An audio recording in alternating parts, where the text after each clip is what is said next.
organization is we have no problem with talent, and we have no problem with scholars. Practically all the people that are going to entertain tonight also gave papers today or are going to give them tomorrow. So you're always going to have a good time at the Missouri Folklore Meeting. The first two we're going to have here are Dave and Cathy Para. I remember first seeing Cathy when she was a younger girl than she is now in Springfield at the Art Museum. That was a while ago. And knew right then she was going to be a star. And then when she married Dave, you had two excellent musicians joined together. And of course, Cathy not only, Cathy and Dave both are accomplished in other fields. Cathy has a master's from Western Kentucky State University in folklore. And Dave is a professional journalist. Is, could go back if things got rough. That's true. They both, Cathy presented a paper today. They just returned from, was this your second year tour of Europe or third? Fourth.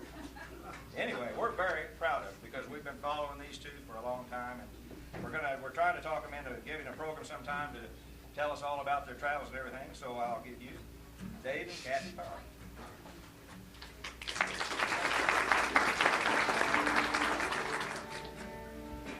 Thought we'd do this without microphones, so I hope you can hear us. If not, just holler at us and we'll speak up, sing up, whatever. Sounds terrible. We thought we'd start with a song here that was found in Belden's collection. A song that had only as the title of the first line, "It Happened One Night." It's a song about an unfortunate little experience this guy has when he goes to see his girlfriend. And however, in Belden's book, of course, there aren't any melodies listed in this. So this tune is actually a North Carolina variant of this song, and we know it by its first line, which is "I've traveled this country." Other than that, I don't really know where else this tune comes from.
I've been going to fiddle contests over a good many years now, trying to learn tunes from very patient fiddlers, people like Taylor McBain, and never learned these tunes on the fiddle. I'm very envious of folks like Charlie and Pete and Taylor. I could never do it on the fiddle, so I just had to content myself with learning on the banjo.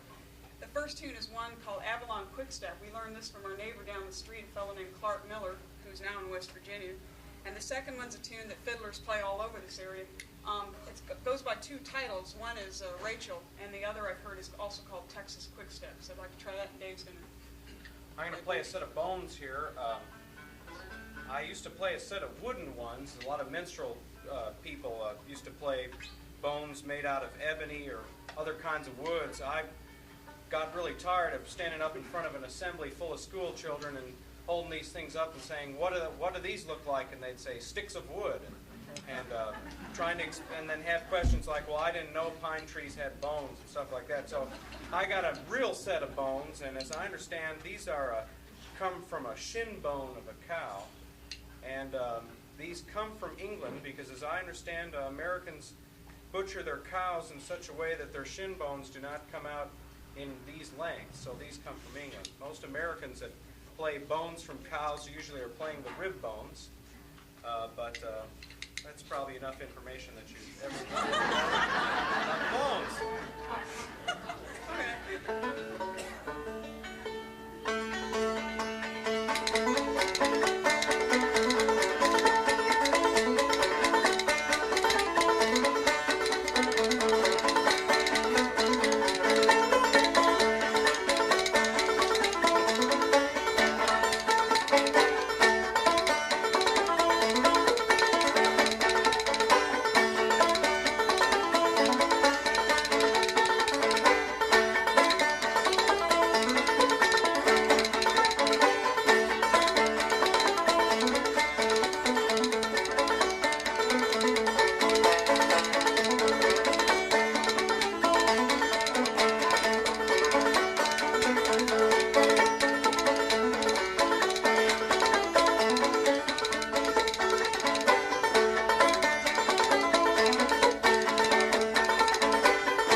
Singing of a woman named Ollie Gilbert.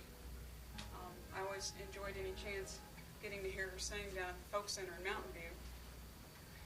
And I was particularly interested in songs that she sang that were camp meeting songs, brush arbor camp meeting tunes, very simple pieces. And this is one called I've Got a Father in the Kingdom. I'm not going to sing very loud because I don't have a real strong voice right now, but a couple verses. In Max Hunter's collection in the Western Historical Manuscript in the University of Missouri Library is Max collected over 450 songs from Ollie Gilbert, and she sang a number of these religious songs. She also sang, she sang 448 songs. I also understand she knew just a ton of jokes, a good many which I found out later were of the rather unsavory off-color variety, and she'd love to get you cornered sometime and start telling you these jokes. They would just get worse and worse as time went on. She was a great fun. Anyway, it's the other side of the coin. I've got a father in the kingdom. I've got a father in the kingdom. I've got a father in the kingdom, sitting on the seat with Jesus. High up in heaven, way up in heaven, sitting on the seat with Jesus. Won't you be glad when he calls you? Won't you be glad when he calls you? Won't you be glad when he calls you to sit on the seat with Jesus? I've got a mother in the kingdom. I've got a mother in the kingdom. I've got a mother in the kingdom, sitting on the seat with Jesus. High up in heaven, way up in heaven, sitting on the seat with Jesus. Won't you be glad when he calls you? Won't you be glad when he calls you? Won't you be glad when he calls you to sit on the seat with Jesus? I've got a neighbor in the kingdom. I've got a neighbor in the kingdom. I've got a neighbor in the kingdom, sitting on the seat with Jesus. High up in heaven, way up in heaven, sitting on the seat with Jesus. Won't you be glad when he calls you? Won't you be glad when he calls you? Won't you be glad when he calls you to sit on the seat with Jesus? Thank you.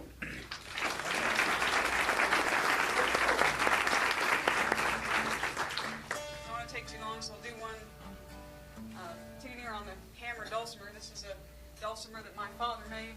I've been real sentimentally attached to this particular instrument. Again, because I'm not a fiddler, I do fiddle tunes on this too. And we talked about Art Galbraith and Pete McMahon and Taylor McBain. They've all had a big influence on my playing too, even though I can't play the fiddle. The first one's a tune from Art called the Down Home Waltz, and the second one's a tune called Marmaduke's Hornpipe. I learned that from Taylor, and the last tune's a tune from Pete McMahon called the Zigzag Hornpipe. Okay, so I'll see if I can get through all these real fast.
to give a paper tomorrow.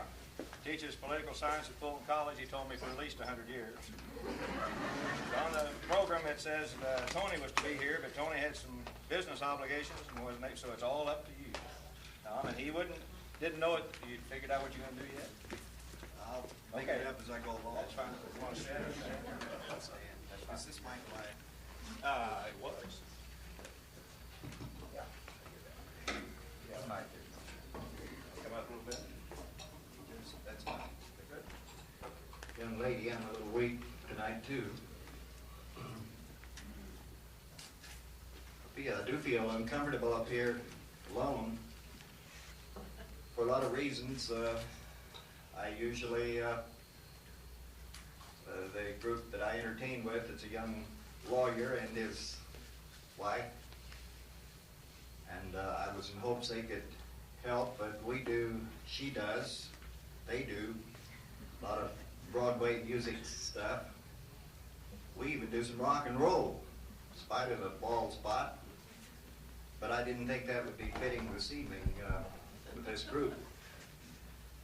My son is a journalist and got a call night before last, and he is the talented one, and he got an assignment for tomorrow that he just couldn't get out of, and so here I am. What you see is what you get, and I'm sorry. But the show must go on. We were going to do some, or he was going to do some Doc Watson stuff for you, which is way out of my league, of course. But because he isn't here, and partly because of Don Lance, and something I've been toying with, this was Don's suggestion, we blame everything on him tonight, don't we? Even not getting the journals out. I'm going to do 3 numbers, and they were all written by my son, and I happen to believe that not all folk music is old. And he's been on the West Coast in California the last 3 years, done a lot of entertaining out there, and writes a lot of songs, and I've picked 3 of his. I think this is the way to wind up, if I don't change my mind before I'm through, but songs that, all about Missouri. The first one, a few years ago, when he was younger, we took a float trip down the Current River, and we put in at a place called Powder Mill, and I know some of you know where it is, and for some reason he turns these songs out by the dozens, and this one came out of that experience, I suppose. And the people, that whole table's made up of Trenton people back there, and I don't know if they're going to boo or what, but they've heard all these. Hello, Mom, I had a chance to write a letter. I was changing planes in Omaha, hoping that Debbie's feeling better. Kindly give my love to Sis and Paul. Powder Mill, Missouri, I'm coming home to you. Hear that dairy whistle blow. City's got its pleasures, but they're really just a curse. People burn you up and leave you cold. Flowers, they grow pretty here in L.A. That new subway they've got's all right to ride. Met a girl I love down in San Andres, but not as much as I love my countryside. Powder Mill, Missouri, I'm coming home to you. Hear that ferry whistle blow. City's got its pleasures, but they're really just a curse. People burn you up and leave you cold. Pavement's wearing holes in my cowboy boots as I walk toward a dream I'll never find. About to forget the words because I didn't expect to sing this one. I did forget the words. Powder Mill, Missouri, I'm coming home to you. hear that fairy whistle blow. City's got its pleasures, but they're really just a curse. People burn you up and leave you cold. People burn you up and leave you cold.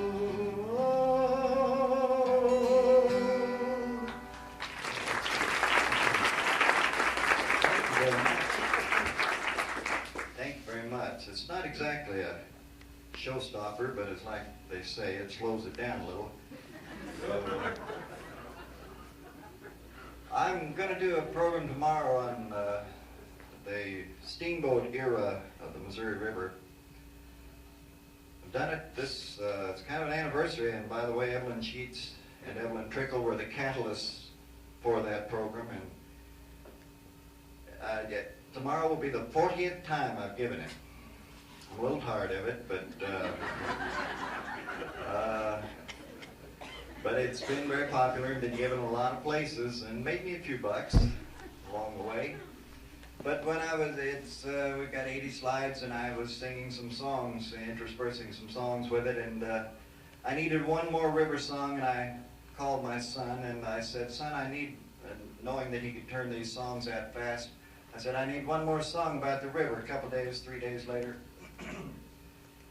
got a letter in the mail from him with a song, but up at the top it said, Dear Dad, he said, no rivers immediately available. Hills will have to do. Now, what he thought I could do with hills on a river program, I don't know, but that's the song he sent. And he even had the audacity to add on there, and it's simple enough that even you can do it. That's a fact. I've still got the letter.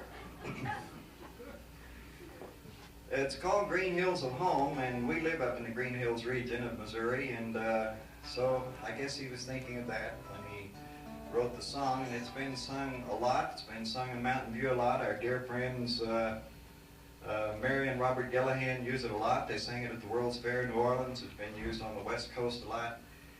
And we've sung it everywhere, the other group that I sing with, and it goes like this. I've rambled about this great world and wide. Misfortunes come in, gone out with the tide. My days have been long, they've wearied my bones. But soon I'll return to the green hills of home.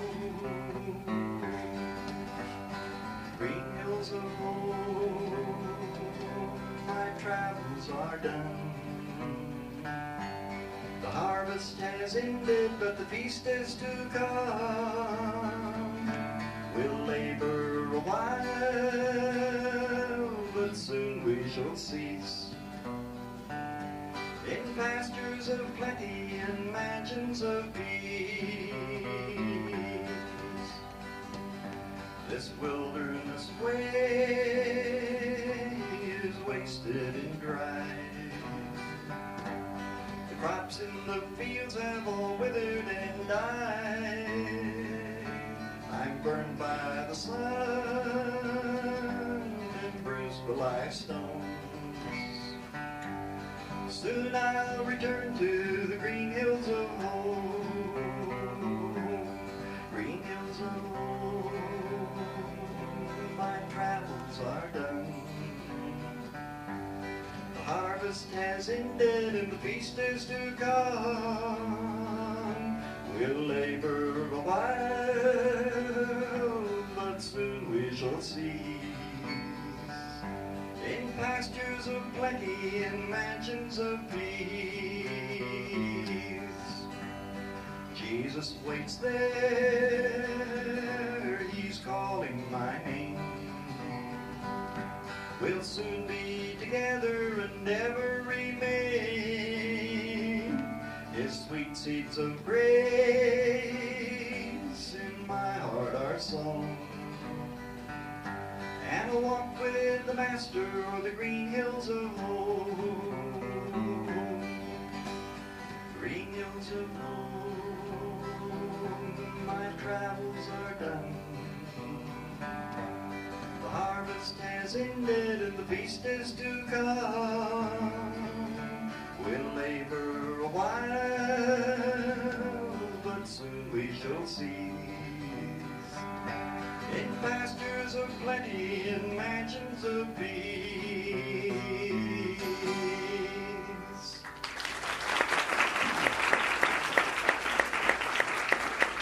Oh, thank you. You're very kind. We have a fellow up in Trenton whose name is Swede Magnuson. And Swede is a sign painter, and he has some of the characteristics of sign painters. And he loves the kids, and the kids love him, and they go visit him some, as our son did. He lives about 6 blocks from where we live. And when our son was small, he used to pop over there and visit Swede occasionally. Swede's the kind that when we have a parade up in Trenton, he wears a barrel and nothing else. You've seen him do it. He's a real clown. And so my son Tony wrote this song about him, and this is the one that Don Lance had heard, I believe, in Cape Girardeau someplace, and he wanted to hear it again, and I'm glad to do it. I hope you don't think it's out of place for me to do these songs that my son did, but I didn't know anything better to do. I think they're folk songs. I'm out of tune too, but with my talent that doesn't hurt much. He was a sign painter, a small river town. He lived in a shack near the bend. He lettered trucks, painted store windows, and tattooed the river boatmen. His nose was as red as a house for sale sign. He liked his liquor, but he relished his wine. And when his letters spilled outside the line, he'd laugh out loud and say, if it's a sign that you need, it's a sign that you need, sweet.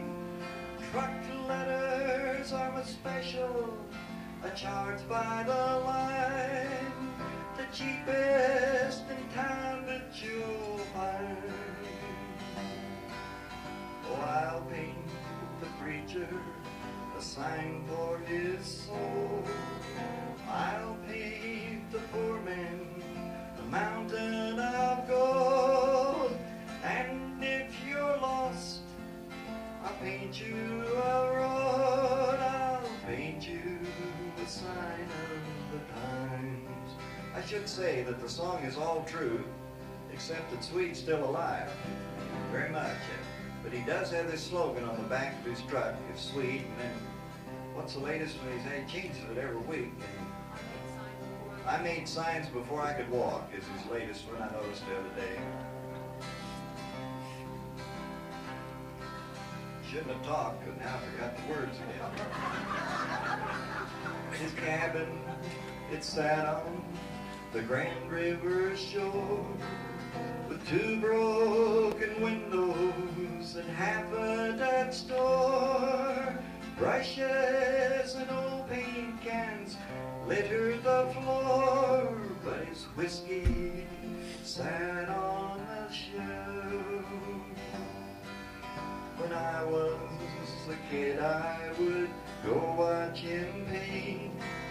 He'd tell dirty jokes, slip me a drink, and I knew in his hands were the hands of a saint. Upon the wall. Sometimes when he was too drunk to paint signs, he'd cover old plywood with wild worldly lines, and I knew he was painting the pain in his mind. He'd spit on his brush and say, if it's a sign that you need. It's a sign that you need sweet.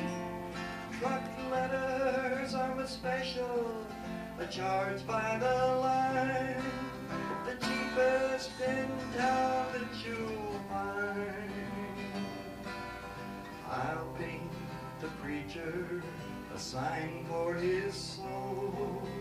I'll paint the poor man a mountain of gold. And if you're lost, I'll paint you a road. I'll paint you a sign of the times. I suppose it was liquor that ended his life, though it took until he was 75. He died with a brush and a bottle of rye, clutching one in each hand. The county decided his shack was unsound, but I got his brushes, for they burned it down. When they came the next day, the authorities found, painted on the wall. If it's a sign that you need, it's a sign that you need sweet. Truck letters are a special, a charge by the line, the cheapest in town that you'll find. Oh, I'll paint the preacher a sign for his soul, and I'll paint the poor man a mountain of gold. And if you're lost, I'll paint you a road. I'll paint you a sign of the times. Thank you so much. Too bad you didn't know what you were going to sing.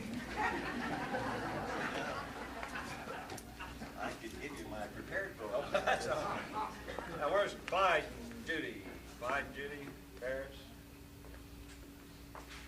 There they come. Here we go. And Rosemary. We've got a trio this time. Clyde Ferris from Macomb, Illinois. Judy Brown. Judy's on the faculty at Western Illinois College. Rosemary Killen. She's at North Texas College, or university, I guess. Everything's a university kind of. I thought, yeah. She's a musicologist. Claims she was raised at Hoosier Creek. I had the first few people I ever met that admitted they were over around Hoosier Creek. That's a while back in the day. So let's see. You both gave a paper today too. I'm just letting everybody know. Clyde told me he was the left-handed starter for the Cardinals. And I kind of believed that, but when Judy said she played in the backfield, I knew something. So anyway, I'll leave it over to you then. Okay. We're going to sing two songs, and we want you to sing the first one with us. No, we want them to do this first one with us too. I want you to do the first one with us too. Tough set of lines for you to learn. Lolly-too-dum, lolly-too, lolly-too, lolly-too-dum day. I want them to try that first before you start. We better practice a little bit too. They'll sound any better than we do. Lolly-too, lolly-too, lolly-too-dum day. That's it. You sing that every time chance you get. I was walking out one evening at the close of day, lolly-too, lolly-too, lolly-too-dum day. I was walking out one evening at the close of day. I heard a darling mother talking to her daughter gay, lolly-too, lolly-too, lolly-too-dum day. Go back and wash your dishes and hold your clattering tongue. Lolly-too, lolly-too, lolly-too-dum day.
gracious mother, I would marry handsome Dan. Lolly-too, lolly-too, lolly-too-dum-day.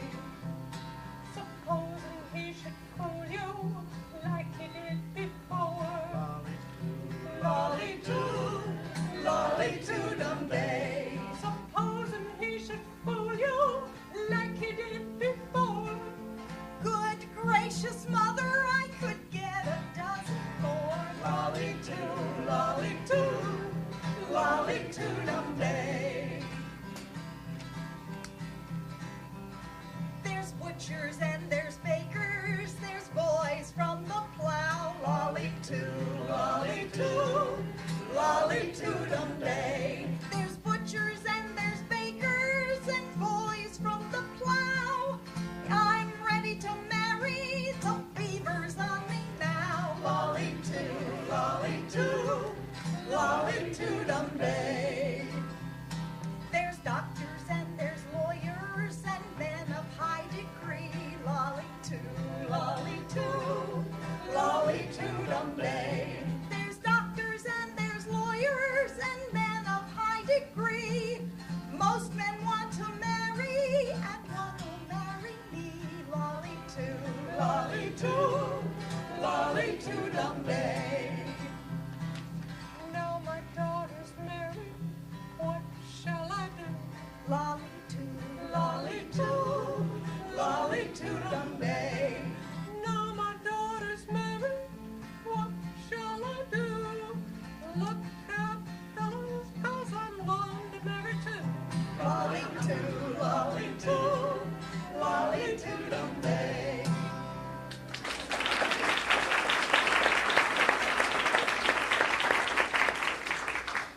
This next song is true heart and soul folklore. It comes from my heart and it's got a lot of soul. And it carries a lot of community with it. It needs your support. Yes, this has a beautiful Yes. chorus. Yes. Just follow Rosemary. Yes. We're going to take this down to G, I hope. Down to G. Yeah, weren't we going to take Didn't we? Yeah, we did. Took it down to G. You can sing down there, can't you? Yeah, you can. Well, there's nothing like a husband, so it's said, So it's said. to bring home the beans and bacon for your bread. For your bread. But his crowning touch, without it you're not much, is his masculine adornment of your bed. Of your bed. Oh, they say a man should pay the bills, Pay the bills. for necessity is an ornaments and frills.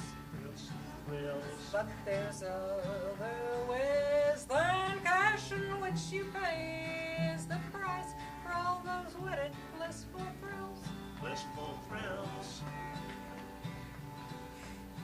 Now once I had a husband of my own Yes, you did. to produce that proper bedroom tone, Bedroom tone. but the price was steep. A husband don't come cheap, and I found I'd rather sleep alone. Sleep alone. If anything goes wrong, you gets the blame. It's the blame. If anything goes right, he gets the fame. He gets the fame. And you let him win, and hold your silly grin, and never let him know you through the game. Through the game. Some folks say I'm bitter and I'm mean, Yes, you're mean. but when my colors I'm between, You're between. in my lonely bed, all peaceful and unwed, I'm happier where I'm at than where I've been.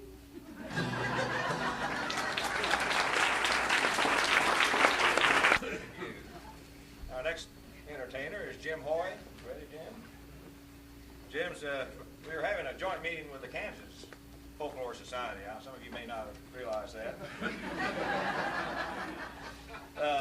Jim is teaches at Emporia State University and is a writer and an expert on Plains history and folklore. He's also going to be a presenter tomorrow and is going to sing some folk songs of the Great Plains. I'm going to do a couple of Great Plains folk songs. I thought it would be appropriate. I didn't realize how appropriate to sing outlaw ballads. And I also found it a little ironic that I went over here to see Jesse's house, and I noticed the little sign in the window is protected by Wells Fargo. It's probably turning over in his grave. But I did think it would be appropriate then to sing a couple of outlaw ballads, and this first one is one that I've got the words here because I finally tracked this song down. I've been after it about 6 years, and I finally tracked it down just a couple of months ago, and I don't have it completely committed to memory. I don't know, the Flegel gang was not as famous as Bonnie and Clyde or the Jameses or the Daltons or some of those, but they did manage to get a song written about them. And they were a couple of brothers and then a few hangers-on that were from originally the Garden City, Kansas area out there on the high plains, and they robbed as far west as California and as far back east as Illinois. And it does have a Missouri connection. One of them gets tracked down in Missouri. Now listen, my friends, and I'll tell you the story of bandits so bold, way out in Lamar, Colorado, where they robbed the town bank of its gold. 2 innocent bankers were murdered, 3rd one was taken from town to a cabin way up in the mountains, where the poor fella's body was found. Then one of the bandits was wounded and cried for release from his pain. They went for the doctor to help him, and later the doctor was slain. At last in an Illinois city, one of the bandits was found. Ralph Flegel there made his confession, for the law had at last run him down.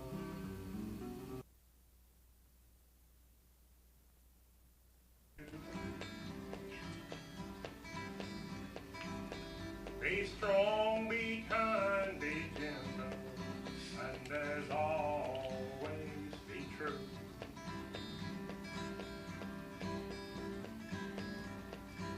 You have shown this old world you got courage, you got strength and determination too.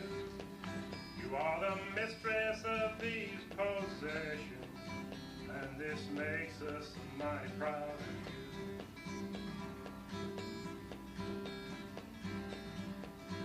In my heart, I can share your sadness. I can still see that hurt in your eyes. So now dry your eyes, my sweet lady, and again we must stroll side to side. Now you teach that young black princess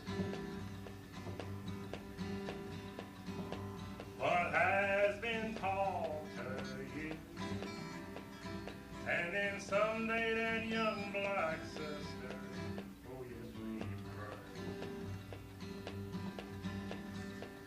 she'll be just like you.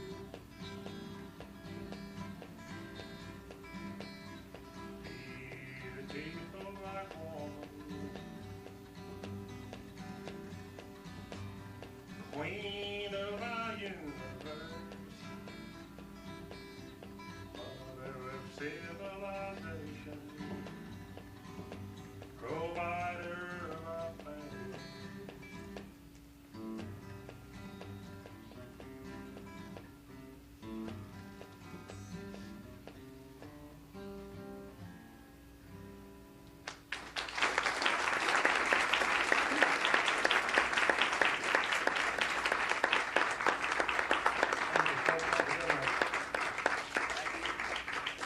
Charles Spurs, where are you? I'm right here. Yeah.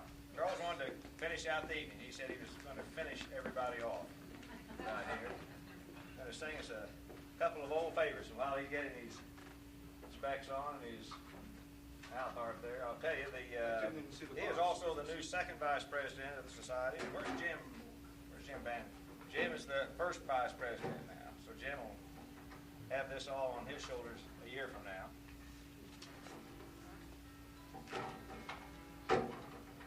Oh, you two, I bet you're related, aren't you? I just thought. Hey, he has all sorts of advantage. Yeah, I saw it. I would borrow his guitar and come up here and sing. You know, it's my guitar. I come up with you, or you don't get it. A lot of people look at us and ask us if we're twins. I'd like to say that immediately. We are not. I'm 2.5 months older than he is.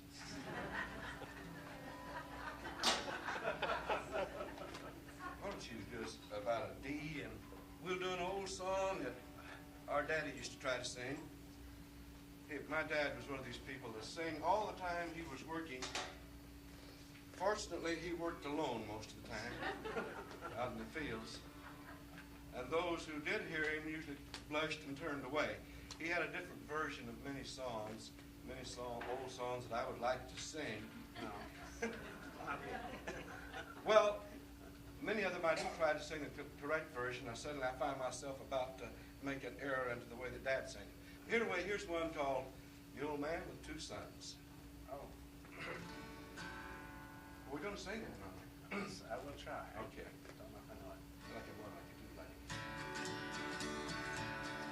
Oh, not that rhythm. There was a man, he had two sons, and these two sons were brothers.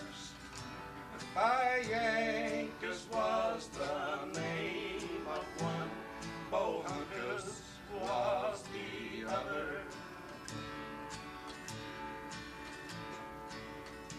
Now this old man, he had a horse, and this old horse was blind. By Yankees he would ride in front, Bohunkus rode behind. Now these two boys had suits of clothes, and they were made for Sunday. By Yankees wore his every day. Bohunkus is on Monday. Now these two boys to the theater went whenever they saw fit. By Yankees in the gallery sat, Bohunkus in the pit. Now these two boys are dead and gone, long may their ashes rest.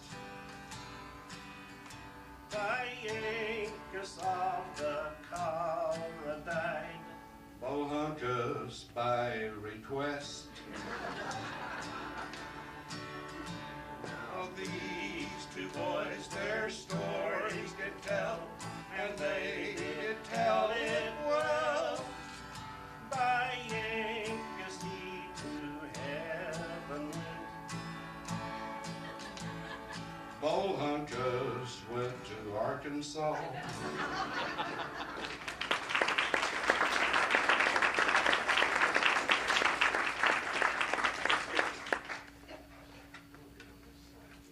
Oh, all right.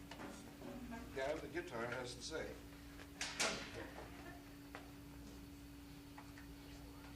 We heard a tune on the dulcimer this morning. Reminded me of a place. We used to think it was the Missouri National Anthem. She called it Flop-Eared Mule. Good G.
have a real fine surprise for you.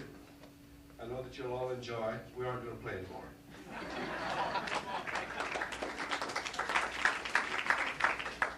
Well, that just about does it. Oh, look there, we're right on time.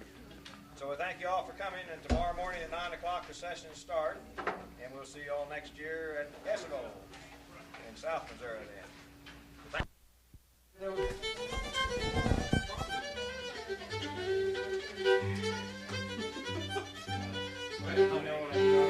the occupational hazard.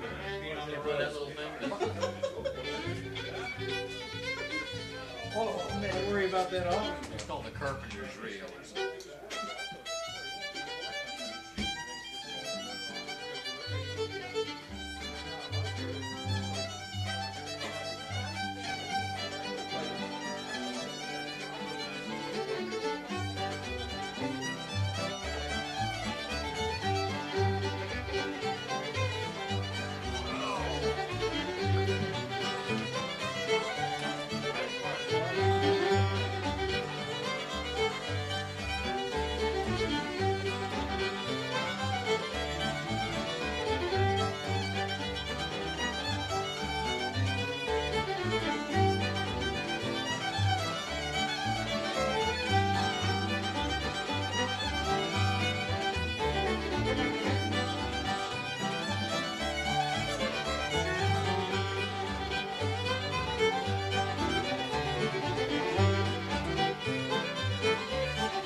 I'm familiar with that, but I don't know. I don't remember who played it, but someone I forgot. Yeah. That might even be the I think maybe it is, Wait, here's the A of the tune. No, that's right. About your tune, talk about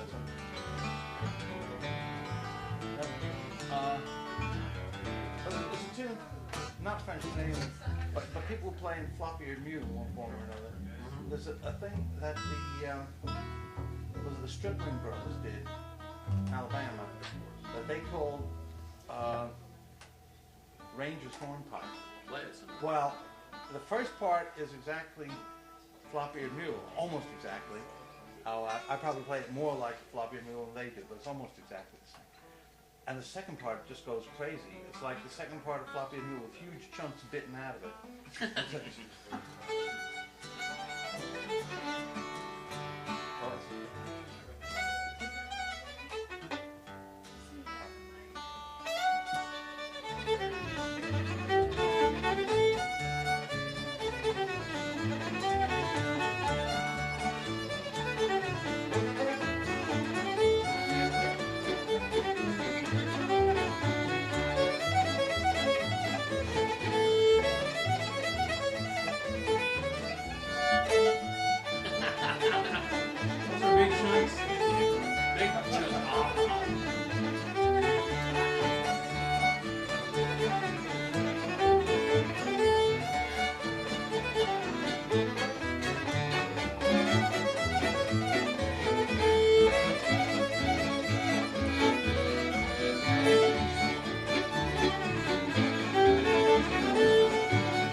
creepy. It's like I a think shopping. the record skipped or something. That was. Yeah, except they play it consistently. Yeah, that's right. It just keeps on skipping in the right place. Rangers Hornpipe. Did you ever hear a tune called The Little German Band? A fiddle tune, Little German Band. This guy in Eastern Tennessee would. You can have a beer. Raymond. I don't know by name. I might have heard it. Bartender. Barkeep. Oh, you're the barkeep. Your money's no good here. That's right. Well, we'll take donations. Thank you. Even bad money can be passed someplace. Here, let's pass my pocket around. Did you ever hear a tune that goes like this? Around and just fill every money.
Well, there was a song called the Boasting Song that they had. They play that a lot down there. Do they? I'm trying to think where I've heard it. These guys from Illinois play. Oh, there. You Allen think Street Elvis Band. thinks it's best. Yeah, I probably heard it. See, they call You it think Elvis impersonator? Yeah. They realize impersonator. because they don't know how to get on his That's why I've heard that. You could have your own show. But, but it is a little like that song, the Boasting Missouri Song. Jimmy It's Crack. different, but the song. I've been to gay Paris, where birds that have passed through, roaming along by the roads along. You're right. That's right. And there's something. The rhythm is a little different, but What? anyway. What? Oh, you're gonna be that old row, row, row your boat syndrome. That's right. That's But you'll have to do it like this, see? What is that? Well, a lot of people, most people call it Senator Screeners. The real name's Waiting for the Federals. Climbing the Well, stairs, that's like monkey. that's Raccoon's Tail too. That's Raccoon's What? Tail. Raccoon's Tail. That The Raccoon's Tail. Yeah, that's the other name for Oh it. yeah. Was it? Oh, that's a little different. Little old bunch of hair. Rabbit don't have no tail at all. Just a little bunch of hair.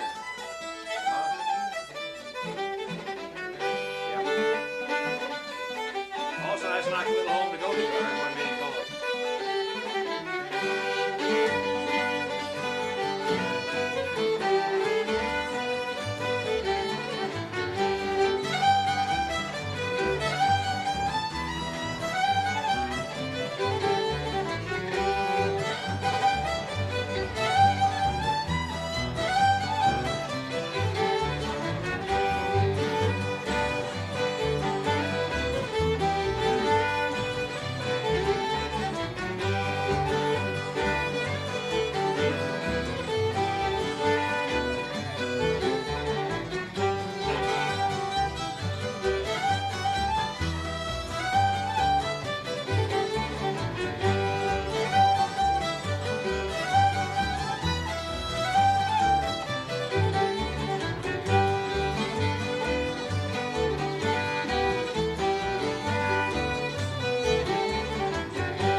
With all the Raccoon's playing, tail is ringed all around. The possum's tail is bare.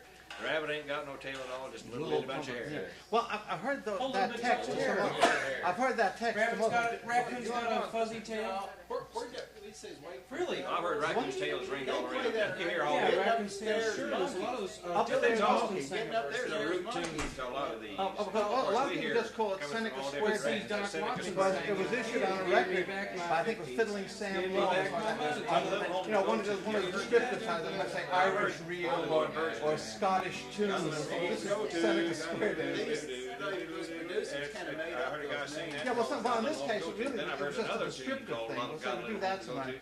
They wouldn't worry about what the name is. Just one, it's an Irish tune. A camp meeting song. With Seneca Square Dance. We're waiting for the federal. Steam, I say. I don't know. I've been told by several people that's what its name was. Basically the same. And you said, So and it's you got called to raccoon go. tail. Oh, well, there's got to be something to it, yeah. And you had monkey up the stairs. That same thing, Taylor. Climbing the stairs, the monkey. Or getting up stairs, the monkey. Oh, yeah. Yeah, That's all sorts of that. And you called raccoon. Raccoon's tails ringed all around. We call it raccoon's tails. Well, sure, you know, that's on, That's real common there out Yeah, in the but Ozarks. I see. Because I've heard that text also to a completely different, to several different. Oh, yeah, well, he had a different one than I heard, you know. See, they always, you know. Yeah. Of course, that's what makes this fun, because nothing's the Yeah, same. It's right, never the right. same. Even two Dylan times from Buston the same sings a real person. nice version of that song. Who? Dylan Buston sings a real nice version of that song. So it's kind of plaintive. I think I'm going to do it. Warm with the shirt. That air conditioner on low. What? Put the air It's conditioner like on the low. Oh, that's the thought. Where was that? Oh. Rabbit, where you going? Look out, brother, get out of my way. Got a hound dog close behind. Hound dog close behind. Hound dog Too much close behind. Body's in motion. Well, listen, I think I'll go home. This party's getting out of hand. Charlie, Hey, Bart, getting the most for your money. That big ball down in the ballroom down there is that big silver ball that's effective. Saturday night figure. time to break I your got my shoulder comp down, done, Charlie. just trying to get her all straightened out for tomorrow. There's a tune that I heard, I think, on Art Gilbert's record that I think he called Rocky Mountain Hornpipe. wasn't it? There you go. That's the name that's taking a nap.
record. It is. I know it's different, but it's not as.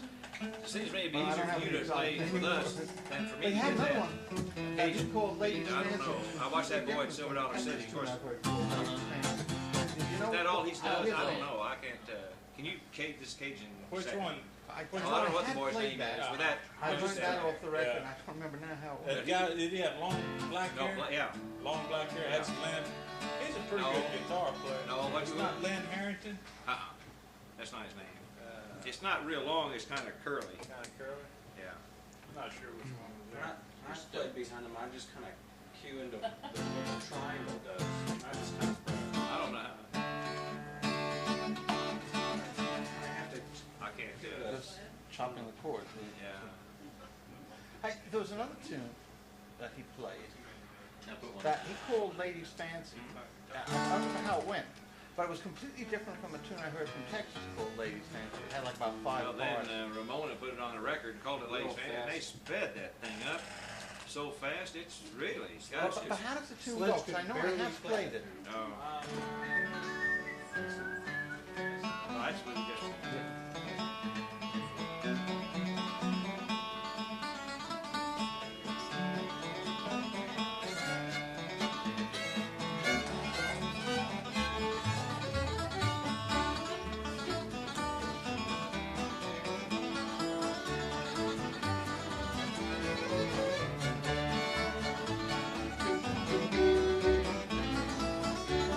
Got a BTAB.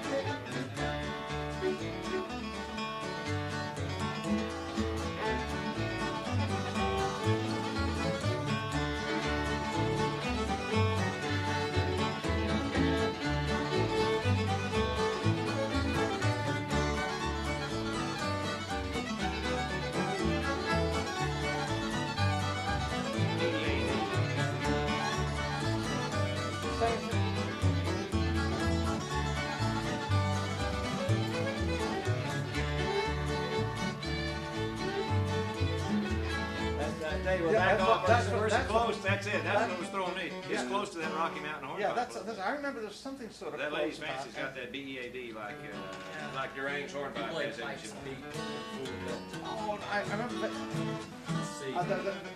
Yeah, I remember vaguely how it went, but it was a real nice record that by Sharp, Hyman, and Sharp. Yeah. That guy was a terrific fiddler. Oh, God. Sharp. I've only heard 2 things by him. That was one. The other was a real nice version of Robinson County. Okay, well, I Yeah. don't like you behind my back. I heard another Robinson County was related to, but not the same version.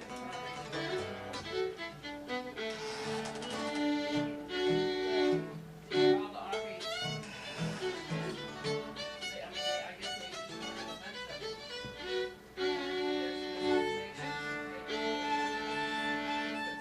You know, when I'm with Art, he can hit 2 notes and I know exactly what he's going to play. But when you say play Ladies Fancy, you just play that and I go blank on it. It really, there's so many of these tunes, I just can't keep them straight. Now, when they start them, I can play them, but you say, what is that? And I'll just sit there. And it can be Soldier's Joy sometimes, and I'll go blank on it. Yeah, the name. Age. There's just so No, many. it's not funny, yeah, well, Senile dementia. but Yeah, I told you that. But I said, I can't remember whether it was you or your brother died first, and I'm really getting that way. You had a couple of good ones out there. there's a lot of. He there's said a I lot was of born tunes. at a young age. Yeah, been precocious He ever said since. that. Has been precocious ever since. That's right. Told Mr. That's why Brown, I'm I'm sorry you precociously couldn't senile. remember any of your songs. He told me he didn't know what he was going to sing, see? And I wondered if he was going to quit Do after you a while. know the 8-day clock? 8-day clock. Familiar name. Is that also Art? No. bands. They pay more taxes than the Have you ever seen that guy do the 4-poster band? He plays on that. I'm damned if I'll do it on my fiddle. Does it like that. That's You know what he does. Jailbreak? You heard the skirt Let me see your lifters? pick. You know Have you heard- Jailbreak? Have you heard the skirt lifters? You heard the Skirt lickers? The skirt lifters. Oh, From Fayetteville? skirt lickers. I don't know. Oh, skirt lifters. He's vulgar. Yeah. Did you ever meet Brian Hubbard? Hawk Hubbard. Yeah, that's who plays with him now. Yeah. He's playing with the skirt. Now you know that guy that well, he's getting better on the fiddle, but you know when you've seen him so slopping drunk like I am. Golden used to describe as the only person he knew that naturally stood at a 45 degree. You know what I did not long ago? He came up to us, Art and I were somewhere, and he said, "I've always wanted to meet you two," or something like that. And I said, "Well, I've met you before. It's on the courthouse square in Mountain View." Yeah. And I didn't mean it. And he said, Let's get a bunch of hot peppers down. He said, "Well, I don't remember." And I said, "Well, you were sober, just like that." You look kind of shocked. And I was too, but you know, I didn't realize it because I've seen that guy. Let's get a bunch of hot peppers down there. Yeah, that's what keeps it. That group was pretty good, I'll tell you. Pickle over shaking around. Some people put rattlesnake rattles in it. I've known other people who kept their line when they travel. That's city music. Well, That ragtime stuff. Well, I mean, all came oh, out. yeah, a lot of plays a lot of stuff. But he's That's in the case. into it a lot pretty of good. good. And he's pulling out. In fact, I made him a list. And Peculiar, Missouri. Okra, they use that's You the know where Creole they turn equivalent off his finger. Peculiar, south of Kansas City. There's a flea market up there. All you have to You go do in the is front take it door, out there, you go put it to in a the glass of water, straight right before back. you play. When you're facing south, to your right is a stall in here, and there's some sheet music in some straight. And it is loaded with ragtime music. But the old gals got prices like $12 and $15. That's I why went you're down fitting in the here, street and right? bought a whole bunch of music for 50 cents a sheet.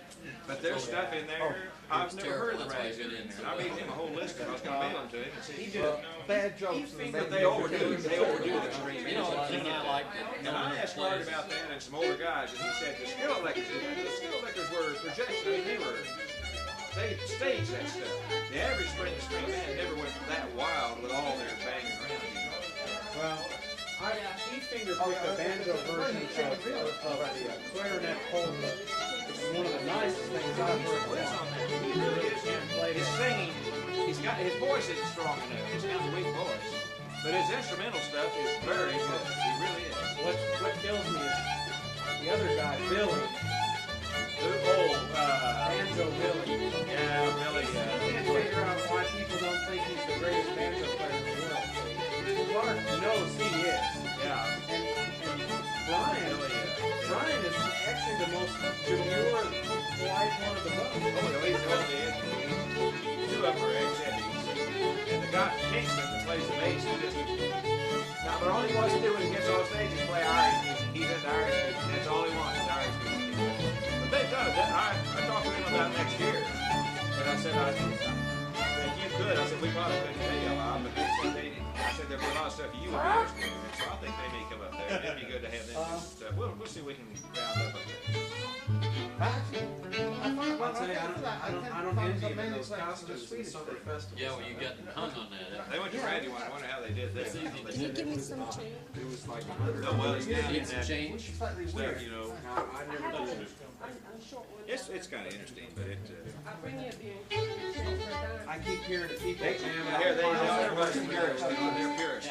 Only acoustical. They had Grandpa there the year we were there, and he had all his electric instruments and everything. all with his two other guys. You know who was the shining banjo player of the whole thing, though? They had, who's this, Mike Seeger brought him down from, who's the Philadelphia, the banjo player? Major. Oh, Bob Crone. Major. Oh, Major Conte. He was there, and, Pat Conte and the Major and the Canebrake Regulars. I Yeah. guess. And Yeah, then, that's that whole gang. so they had 4 banjo players there, and I tell you, Bud Hunt, the one we were talking about today, just outshined all of them. He was the best banjo player. Was better than, he was a better banjo. Oh, he is. He's the best banjo player I've ever heard. Who's our Have you friend ever from really over sat there and with listened to that guy play the banjo? curly hair, real pretty You've heard about banjo it. player? That's what Miss Lee played. Washington, D.C. But if you ever sat with him for an hour and heard him play, At that show it's that's really, been going on for so he many knows years. more Stephen styles. Stephen Wade. Instead of just banging away, he really, Yeah, when he wants to. but it's not just. I was thinking of his name. I couldn't think of his name. Yeah, it's him.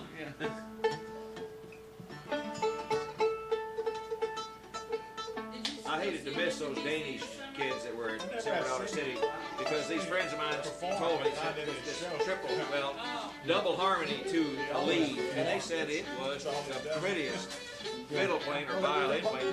They might have been playing Swedish stuff. They were. Oh, That's what they say. No, they were The Swedish waltzes are the rage now in Northern Europe, in Denmark and Holland and all that. They're quite a bit. But it's interesting, and when you hear Danish see, I stuff, don't know what- most of the Danish stuff tends to be kind of I don't know. I didn't hear. kind I of didn't hear bouncy, it. but a lot of the Swedish stuff is really kind of very melancholy, strange music. British stuff. You play the Swedish waltzes? Yeah, I do. But I'd like to see if I can second one of them. yeah. Oh well, some of them would be no problem. Like there's one that's almost identical with peekaboo walls, and that wouldn't be any problem at all. But you know, our peekaboo is a different world from the regular peekaboo. Oh, yeah. Well, I don't know what it ever was. Well, his family. These are his family's names for these things. See, so don't tell what they were originally. no, but I think it is basically the same tune. That somebody It's just has- kind of different. Yeah, but it's. But I'm gonna play it the Swedish waltz. I think. Yeah. Maybe you can back. Let's see. What's the name of it?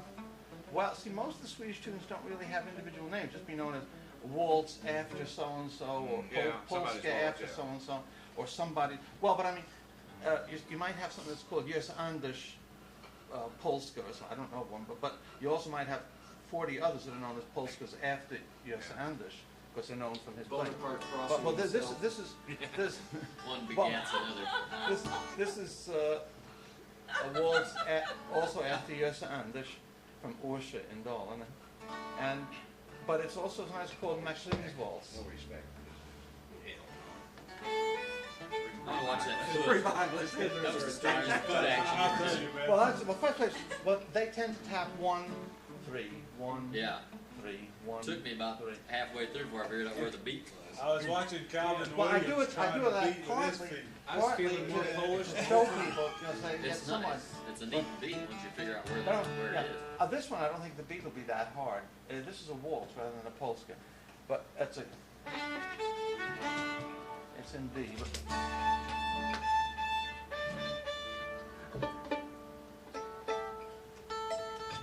See, actually, a polska is just a Polish waltz. That's how the Polish people do waltzes back then. actually, it's amazing. We used to have the a guy word play polska this. comes from the word for Polish. Yeah. Because they call it a Polish dance, or polonaise in France. I remember at the club football.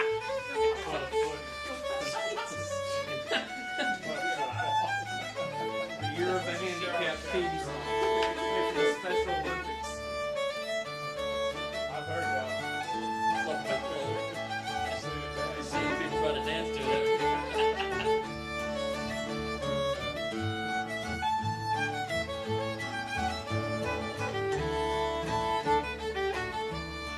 I think you missed a chord there, Gordon. Somebody been taking chunks out of your plan.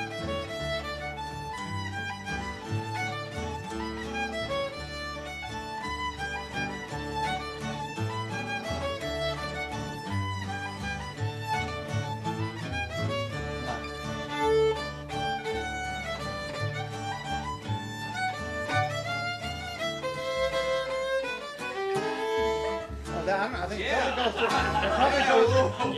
think it probably goes to a D minor there. I think it went to Norway there. Might try to do. Yeah, no respect.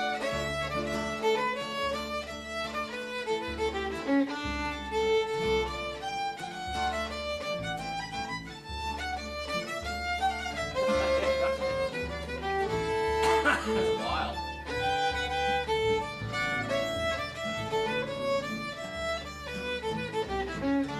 Well, I think aside from that one spot, it reasonably possible to catch on to. That one bit, it suddenly hits you like that. You play violin cabbage down. Get back to something wicked. We're doing A or. But no, I would just. Yeah. I would just Jackie. But see, even if I was following you down there, if they were dancing, they'd turn and look at you like that. They'd think you'd had a stroke or something in the middle of the tune. Right. Well, when two fiddlers at once have a mean stroke. like this, you know. One time at Forsyth, they had a fiddle contest, and after it was over with, Bob Walsh had judged it, and so he was playing. They had a bunch of good square dancers from Taney County and Ozark, and they were stomping up the storm out there. And Billy Ward, you know. Oh, yeah. Billy's a contest fiddler, a young kid, and good he's got fiddling because he's not in jail. I mean, that's the thing that keeps him out of there temporarily. But that maybe that put him in for he was standing back behind the stage, and Bob was right in the middle with playing Sally Gooden for the dancers, and they were really going. He said, "Billy, get up here and play." He said, "You won that contest," and he got up there and started playing Sally Gooden, and it shut that dance down right away because he broke the time. See, he had no dance time, and they were all standing around looking. What do we do now? Yeah, and they just walked off the floor. Yeah. He was up there playing. We could have gotten into that today if we'd had time to. We could have spent about 8 hours in there talking about this. Actually, something you said there about the fiddle music being real. It's dance music, and it is. It was.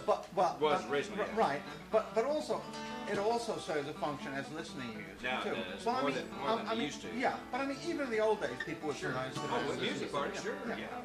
But it's. Well, I mean, that discussion goes on a lot in Sweden too. And you get people who play the Swedish tunes who are good dance fiddlers, and others who are sort of stage fiddlers. And they may be very good, they may be very traditional, but there's no dance with them. Well, it's a sort of fiddle, but they're just not really into playing for dances. You know, whenever I'm with you, Hey, see, okay.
Or something very much like it on that first record of Arts.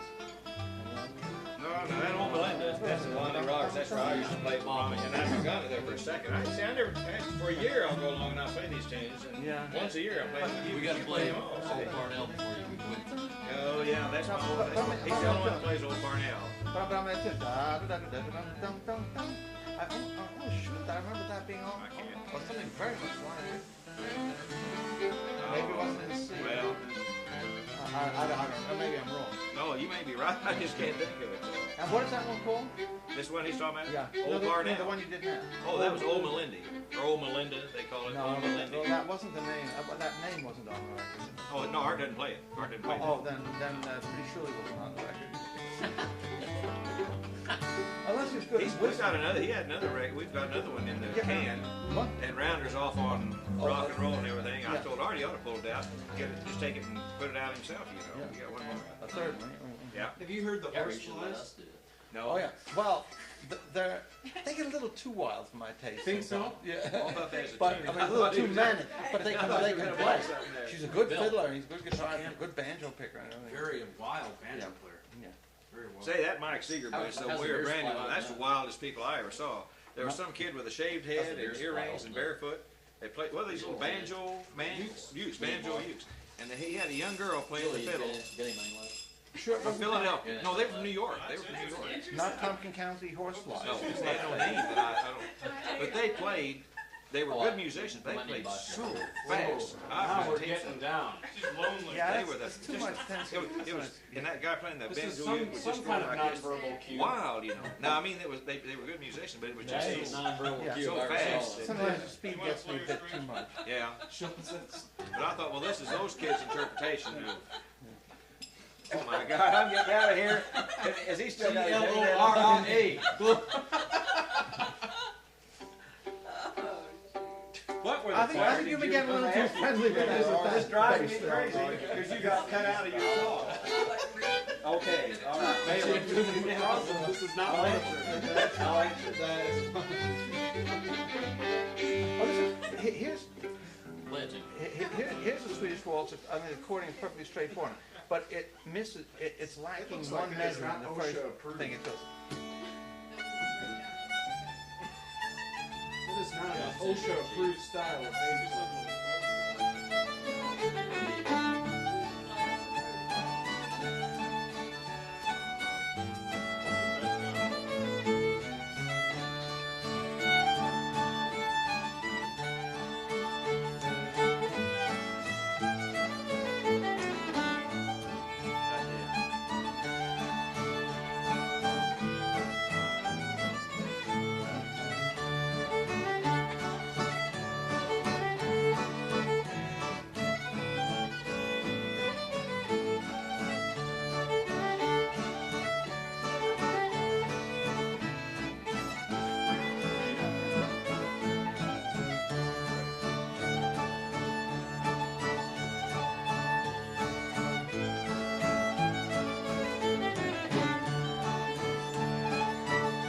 Supinated bass player.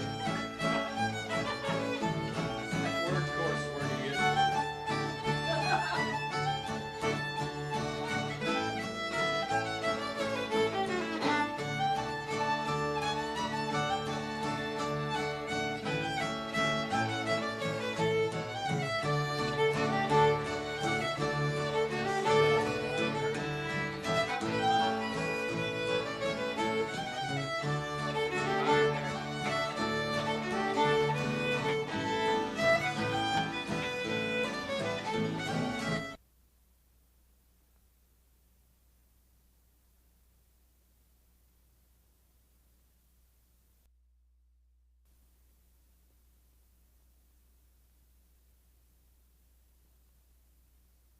Old barn out, yeah.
Wasn't Parnell the Prime Minister of Ireland or something at one time? Yeah, equipment name.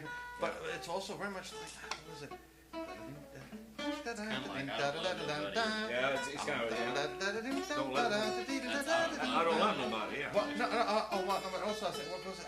Babe.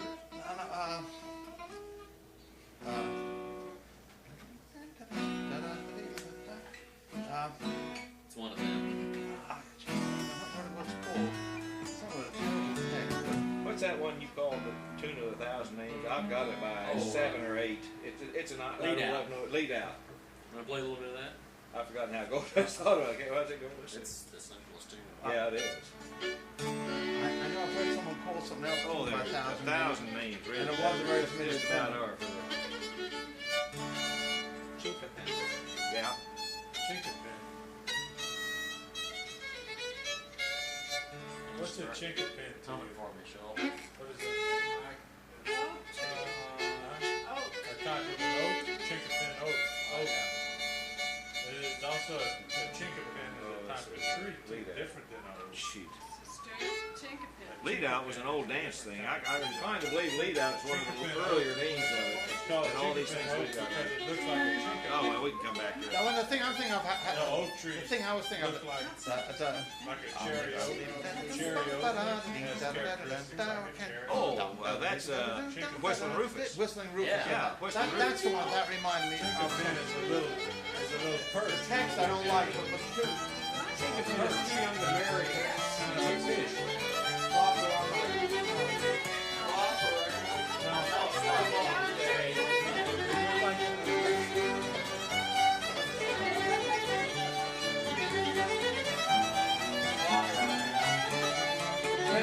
What comes after that?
That's the other one that, Cornell might be a lot better.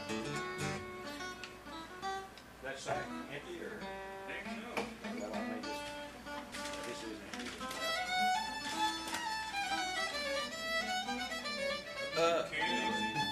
What? Is that ink? That's fine. It's in the round can. Here, let you have this one. You're really a good guy. You know, it's always good. I like your new job. You didn't know how good a fella he was, did you, Gordon? Yeah, he's just doing good. Conducts meetings well. That's He's right. conducting this one very well right here. Yeah. American. Yeah, well, that's... Oh, among French Canadian tunes. Yeah, I've There's, played quite a few of those. There's a thing Louis Baudon called Isidore's Reel. Isidore's Souci. Yeah. Now I don't play. It's on the record. I don't play it real clean. But it's a crooked. That's the brother of Cuspidor. Yeah, that's it. That's him. That sounds like the jokes they tell in Silver Dollar City, Ray, so just don't get too... You know any Cuspidor jokes? Oh, yeah, oh, Toreador. Don't spit on the floor. Use the cuspidor. That you want is for him. And so on. Yeah, I think You know I any wasted file- over this kind of What? stuff. File jokes. File. File, you know, like. Oh, yeah. like rubbing the Yeah, string. like a jailbreak, yeah, no, that's it. But, I used to play in a band called File, He said, drag and file. Oh, yeah, He said it was real, and he said it was real, or? I don't play this very clean. I haven't played it for years.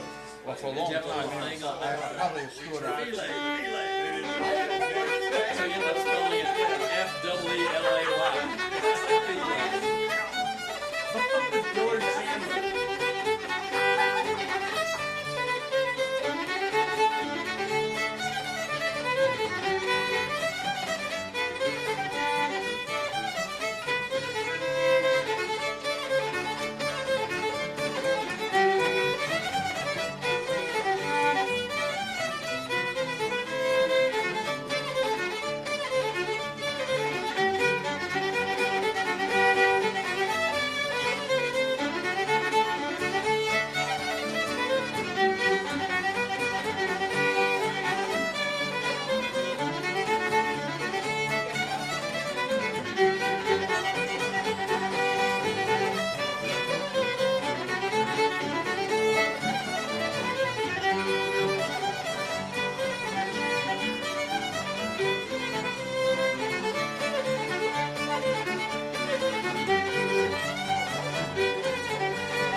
Willie is a rhythm guitarist. Yeah, but he's not a bad, He's all over, but he really gets to be that. He knows a lot of But chords. he's not a bad fiddler either. Well, he said he didn't play, of course, Louis was playing then, so Yeah, so yeah, Willie I mean, didn't- once in a while there'd be one another night he got to play drums.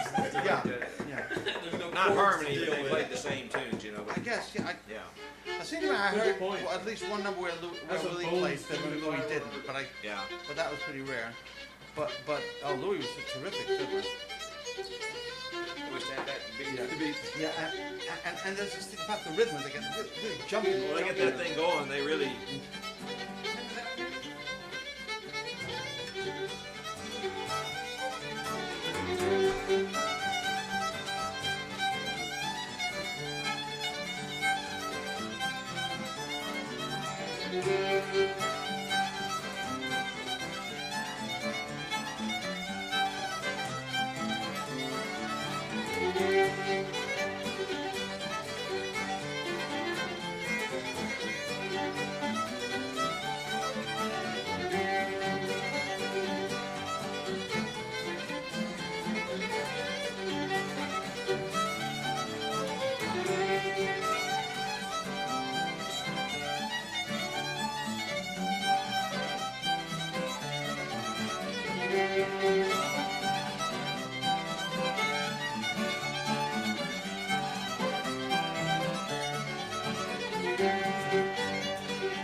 That's the golden wedding ring. Yeah.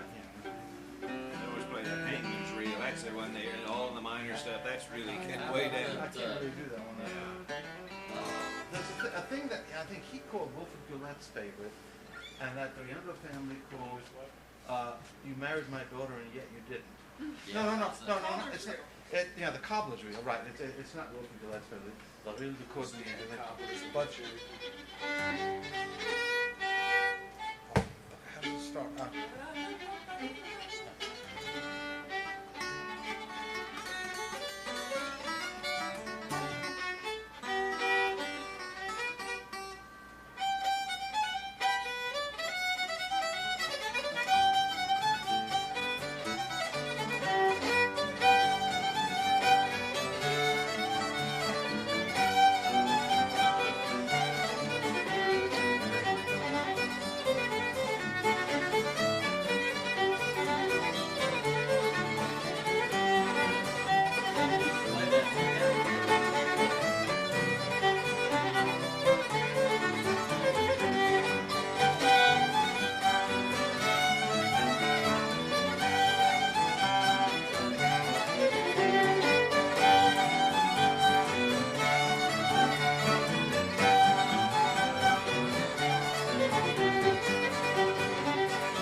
and tell him we all sat around for an hour and played, that'd make him feel good.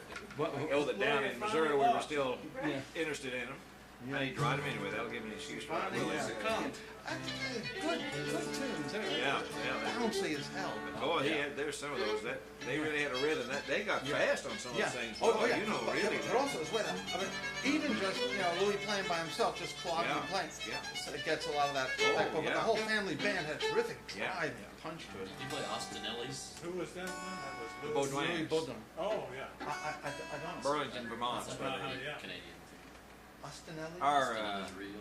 manager of our might have heard airport of went to a it. meeting in Denver or something, and he came back. He called me and said, "Say, there was a guy out to see Willie was into planes. He flew a lot. That was his hobby, was planes. And he's the manager of the Burlington Airport. And he was there, and he said this guy from Springfield said, "Well, is Gordon McCann still there? Say hello, and everything."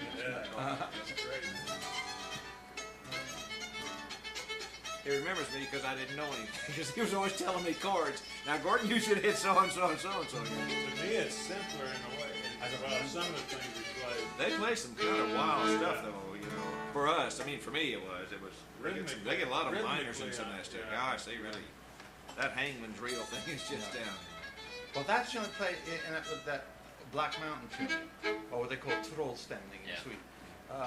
A, E, A, C sharp. So I had dealings with a guy from Turin, Italy this year that he called me and he wanted this A tuning is what he there it was. was all by itself. AAEA, that kind of stuff, and he was doing a dissertation on it, and I never heard from him whether he made it or not or anything. Yeah, because actually it's interesting. In some of the books of Swedish tunes, you look in and they'll have, at the end of the thing, they'll have a listing of the tunings that we use, and say aside from standard tuning, and they have what they call, in some parts of Sweden, the standard tuning has the raised bass string, so it's E, A, B, A. That's standard in the west of Sweden. The other is called low bass. But then the E, A, E, A, and the C sharp A, E, A, and D, A, D, D, and E, A, D, D, and so I got a bunch of G tunings too. They do down the hills there. They have some G tunings in it. a number of, like Not 12 very unusual. tunings. Mostly it's A and D tuning. How about the woodchopper? I don't know. I've heard it's a nice tune. I don't know. Woodchopper's Reel or Breakdown.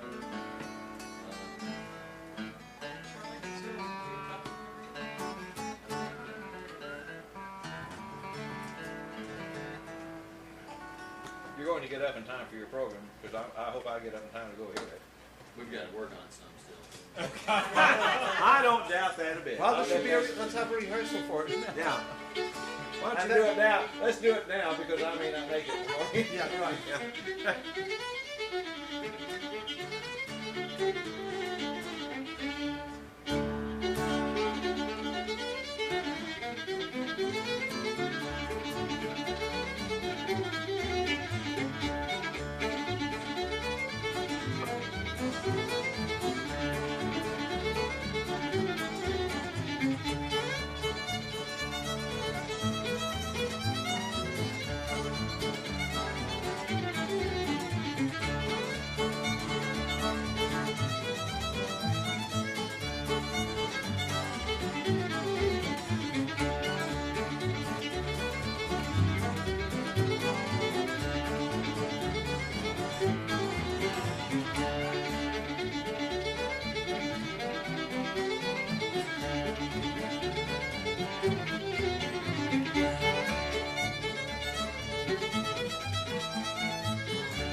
Say it in French.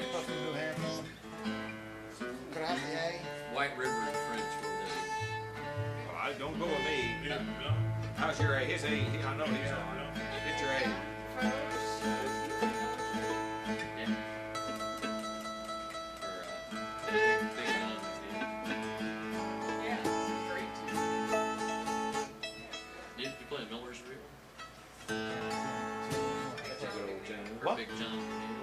Big John. Big John McNeil. No, it was a song. I remember, but I don't know.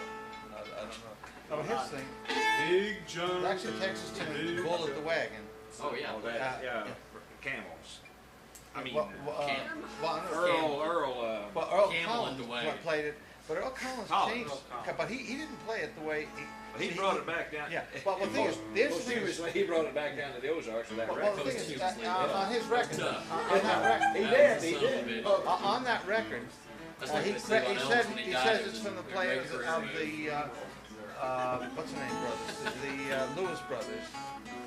From Texas. Deal on TV where you Yeah, call but up talk to he doesn't play it very much like the way they play it. This, I don't Right. play as well as they play, but this. 900 numbers. There's a gimmick for all of this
But it's one you can't use in most fiddle contests because not.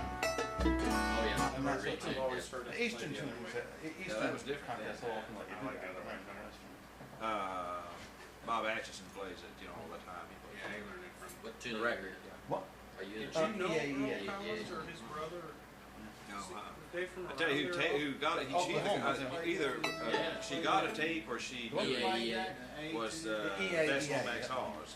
She's got a tape of Earl Campbell just before he died playing. It can a be whole bunch played of in tunes. standard tuning, I don't know that she for me went with it's him a or not. real But somebody job out in to California get some went of out there. one or two of the Well, notes Tom have to be Sauber is the guy that did that album. That's He's good out like in that. California. He's a fine player, but I got the impression he has Missouri roots.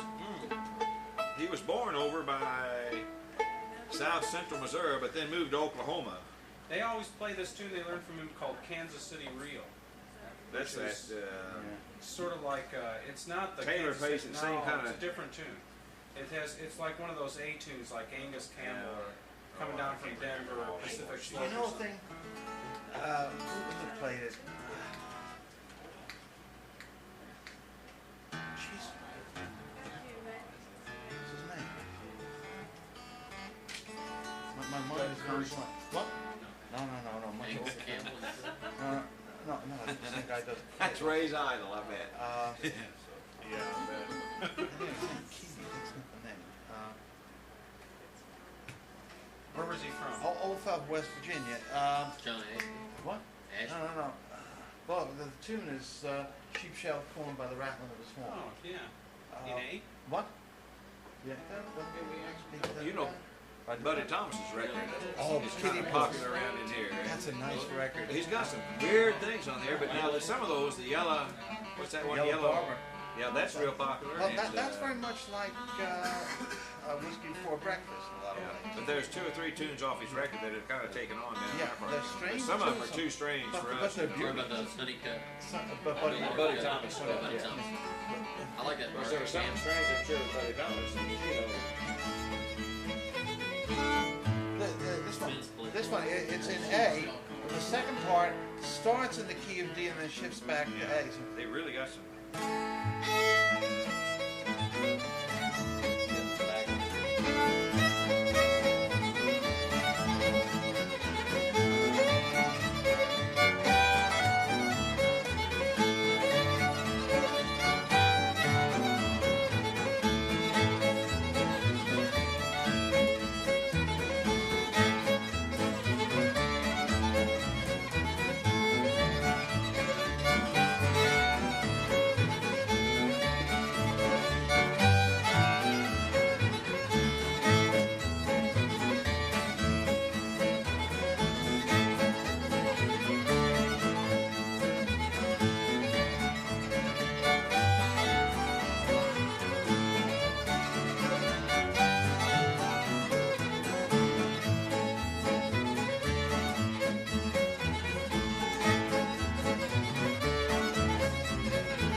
Yeah, the second part's strange. Yeah. Hawser pullers play that all the time. Who? There we come. Little Dixie Hawser pullers. Little Dixie Hawser pullers, yeah.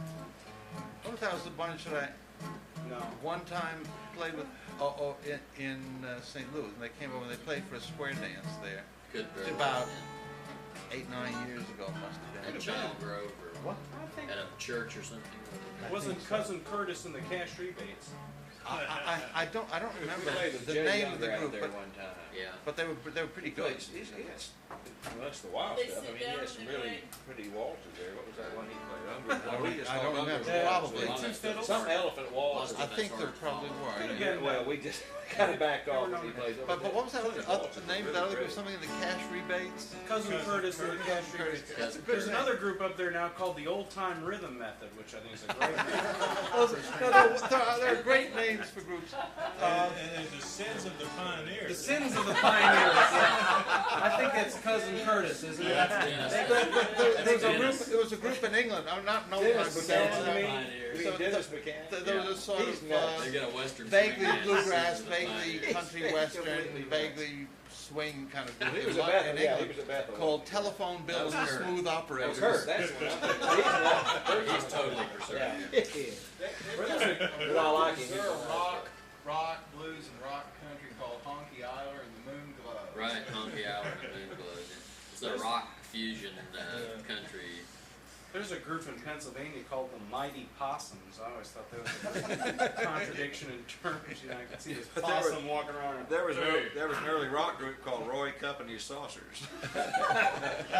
Back in the 60s, there was Roy Cup and His Saucers. Well, I guess the weirdest names have mainly been rock groups.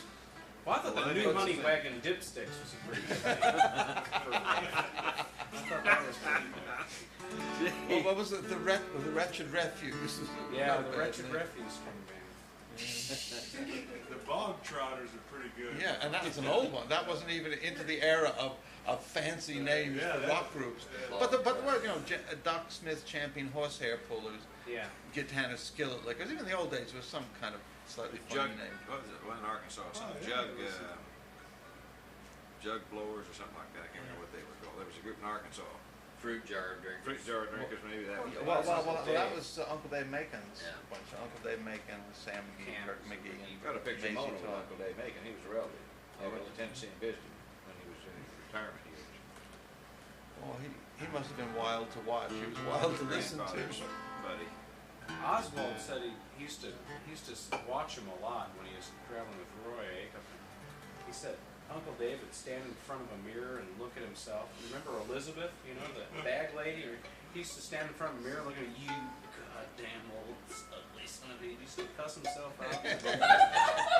He was from He said one time he was down. He was from down around McMinnville, and down Yeah, from my wife's people were from down in there. So Uh-huh. they were, He said one time they were playing in Florida in a tent show.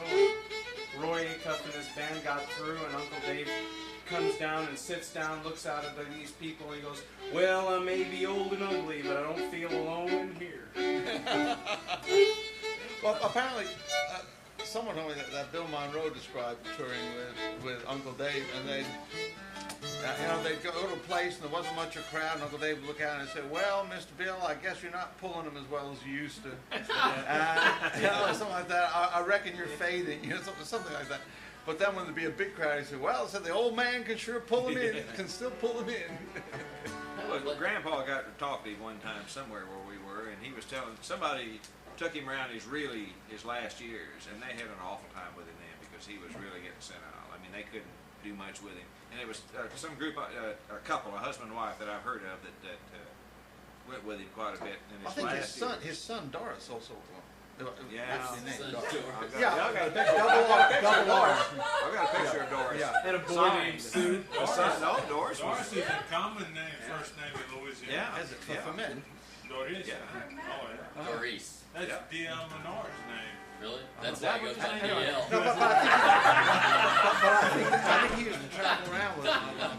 But no, this was somebody that was kind of looking after him on his last tours, and he had a lot of trouble because he's getting old. He was kind of cantankerous before he got old. Well, somebody said they used physically was having problems then too, where they had an awful time with him at nights and everything.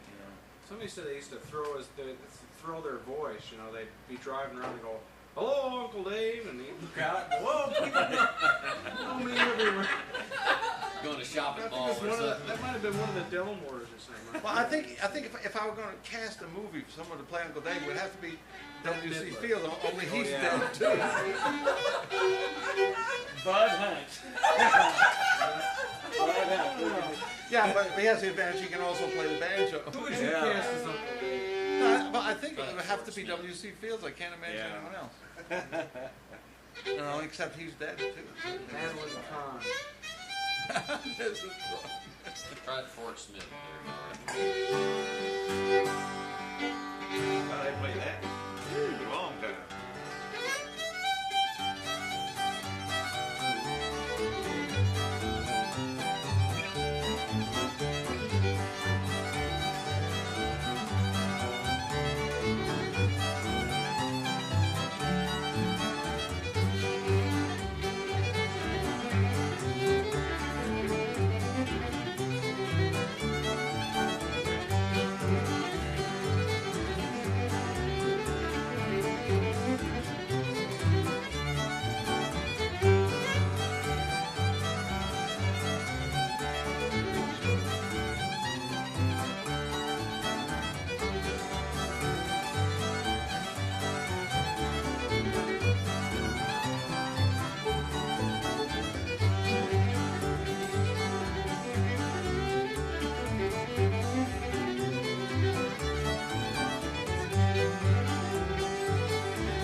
He plays Fort Smith all the time. That and Polk County Breakdown.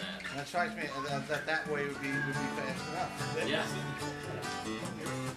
Oh yeah, they do. That's how fast they go. But but no, they're not dancing that Yeah, they're fast. dancing He's half just double. the dance, They're yeah. dancing half to what he's doing. They couldn't dance that fast. It'd be just like that, you know. But he plays that fast. I got tendonitis in this wrist from playing him. I know it. You and He Arthur. did. Yeah. Boy, he plays fast.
The fifth line.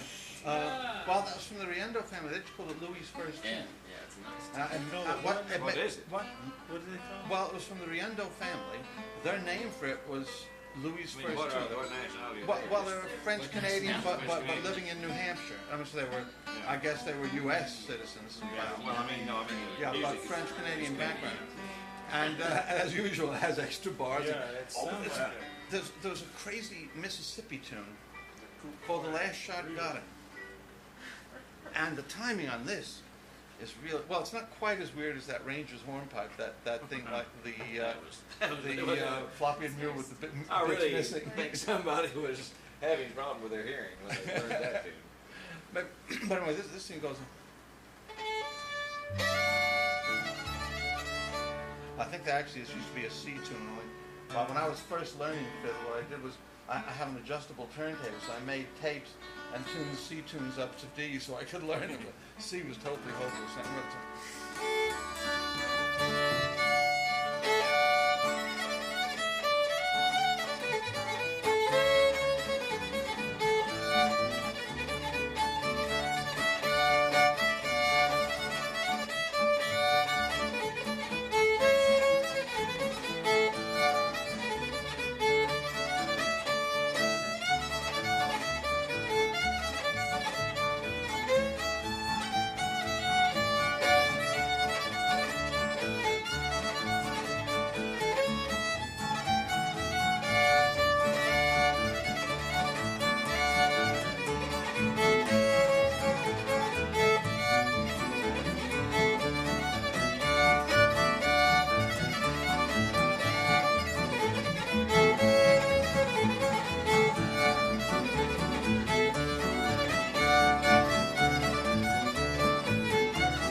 Has 20 measures, you know, a whole extra line, and the second part has a half line missing. It's like three full It things. sounds more like the Cajun tunes I'm used to playing.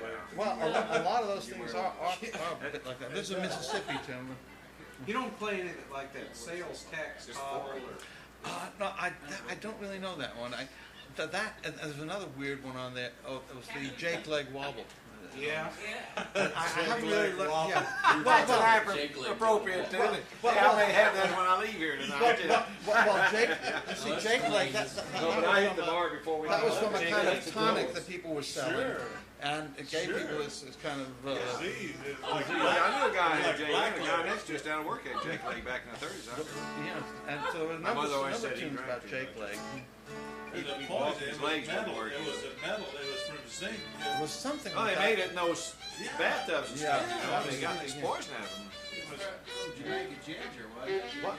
Jamaica ginger is what they Oh, yeah, but there were other things I Oh, got they into. made them in bathtubs. Yeah, it probably wasn't from the ginger, but it probably was ginger in it. Maybe that was a course. You don't play everyone to the puncheon, do you? Everyone to the puncheon? Oh, well, wait, there was a thing called the puncheon floor. No, Clark Kessinger played that. Did he? I don't know. It was a Everyone to the GND puncheon is tune. Yeah. It's a nice tune. Do you remember how it started? If I could hear it, I could play it. The same thing as I played it. Heard that. Everybody to the Fiddler's puncheon. Dream. That's a Clark Kessinger tune. I don't know. No, I don't. Stony Point? What? Well, Wild Horse, isn't it? Yeah. Yeah. That's a, well, is that? Is that one that has the minor bit in it? Yeah. But you have a Not that I really work. I mean, you know, section. Three parts, It's yeah. 3 parts. you could come. Yeah, because that's what we used to do. I think I do a fiddle in G and E minor. Isn't it?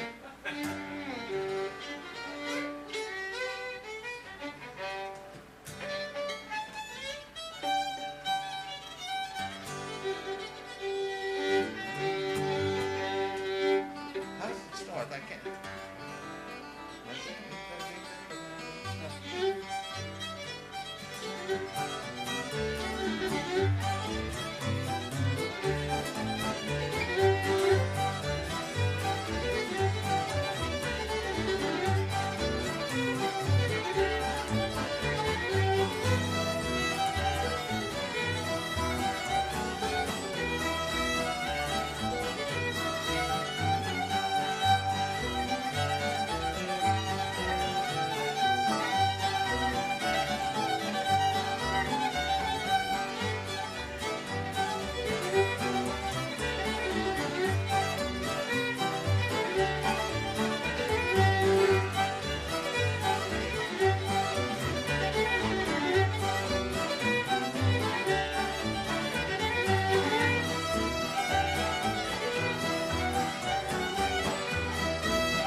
Big Town Flag. Or Wild Horse, or Wild Horse on Stony Stony Point. Yeah, that's. What is it that Lee Stone King calls Muddy Water, but it's got another name. There's a thing called Muddy Road. Well, he changed the name as Nigger or something. He changed it to Muddy Water or something. He got Muddy Waters on the playing wood the mixed crowds or something, you know, huh? Muddy Waters on the wood pile? Yeah, well, it wasn't on the wood pile. It was another one that had flavor. What's the one Pete plays? He's got one that he. The Dead Nigger. Well, but he calls it something else. Yeah, Fiddler's Hoedown. Fiddler's Hoedown. Yeah.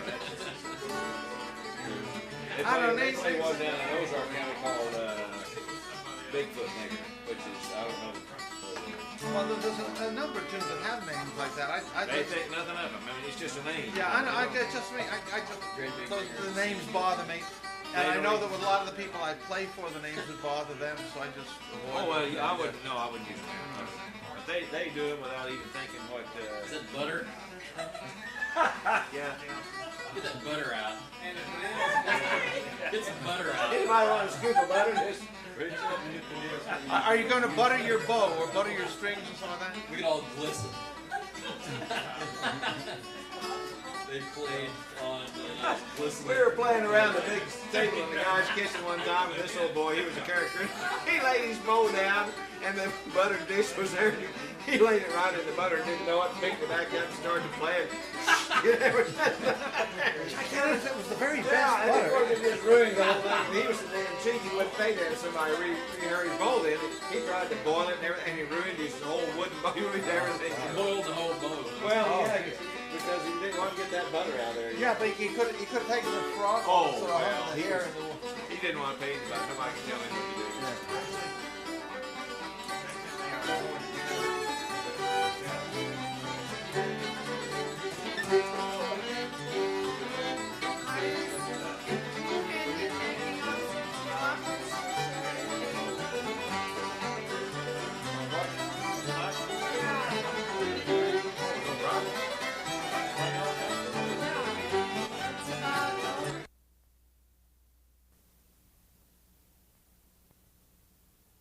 I guess only because I'm not always exactly on, I'm particularly on those kind of notes. But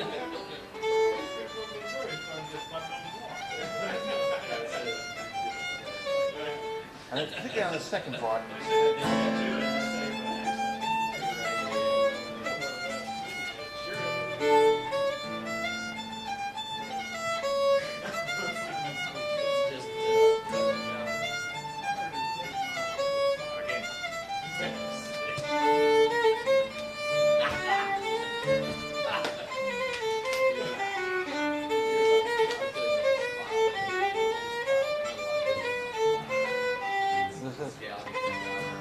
Right in there, there's a note occasionally hits.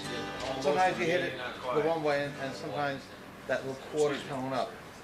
So it's not like a whole key that slides around. It's just Oh, well, there'll sometimes be a number of different notes. I guess, but some of those tunes I find very hard to really quite catch on to what they're doing on it. But here's another one where there's also a note. So Enjoyed it. Wish I was around you more, I'd learn some things. This is a thing called Cathy Polska. It's from sort of western Sweden, not far from Gothenburg. The province called Dalsland. And Cathy, it's a cat owl. Cathy. Ugla is owl. Uglan is the owl. So it's the cat owl Polska. But it's from an older dance, I think, called the Long Dance, originally. And sometimes you hit this. The B flat, but sometimes you hit it near a little further up towards the B.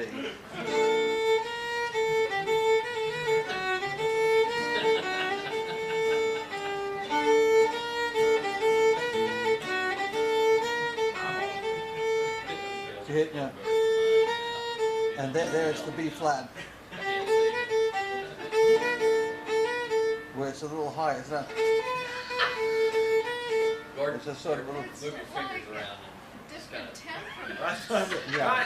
Well, something like that. Only it's a little bit far to be just be the different temperament. I think it's virtually a quarter tone up close to it. So it's just got a kind of funny sound there. It starts in a minor and then it goes to a sort of indefinite thing where you get that note and it's hard to tell whether it's a minor or a major because it's really sort of in between. Oh, have you played with them a lot too? They were not playing with the accompaniment. What? They were not playing with the accompaniment. Usually with just another fiddle. And they were playing unison. Oh, not necessarily.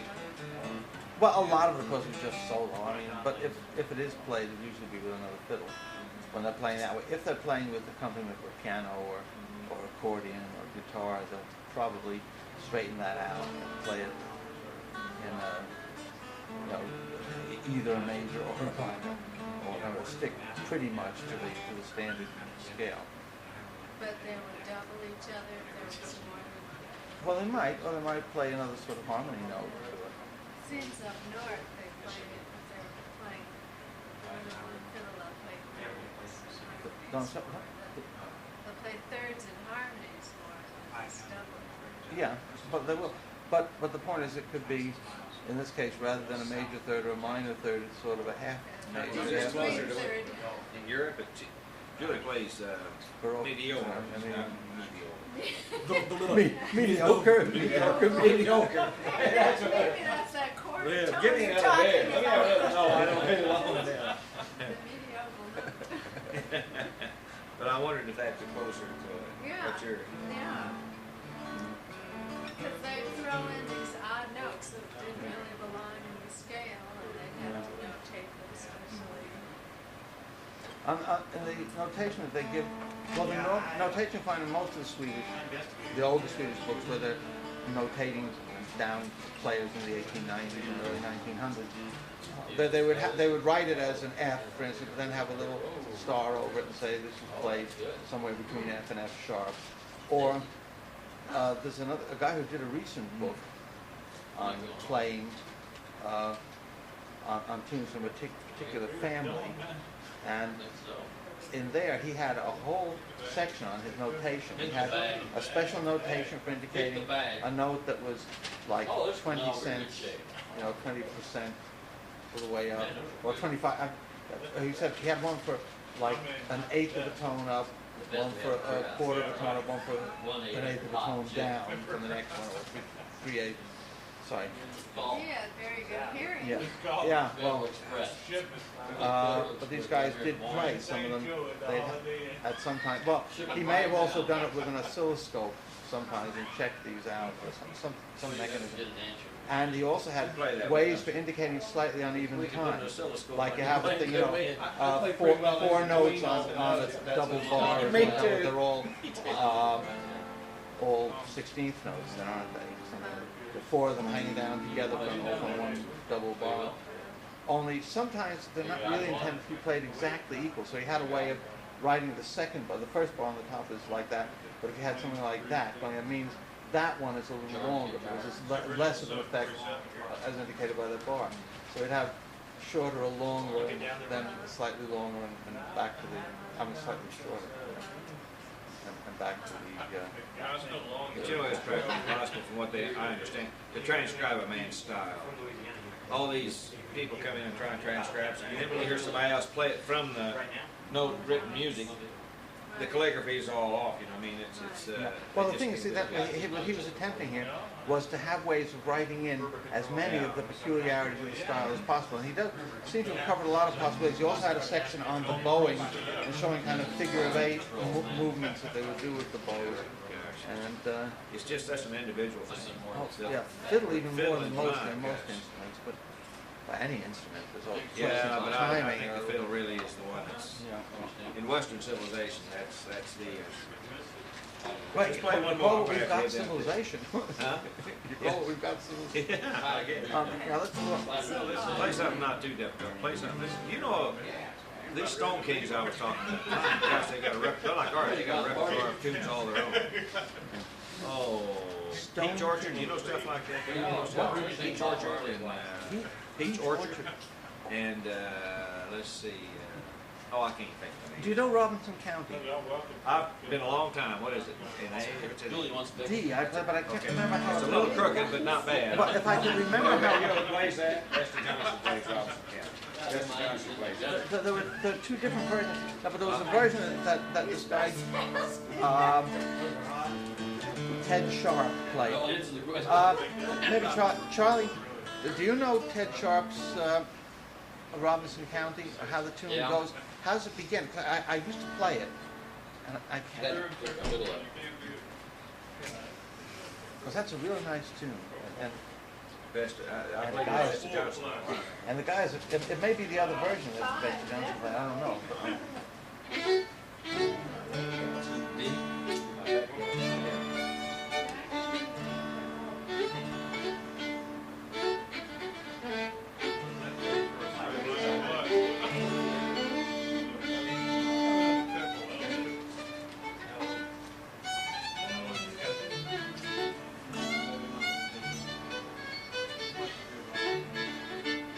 It's got that little part in it. If I can get that.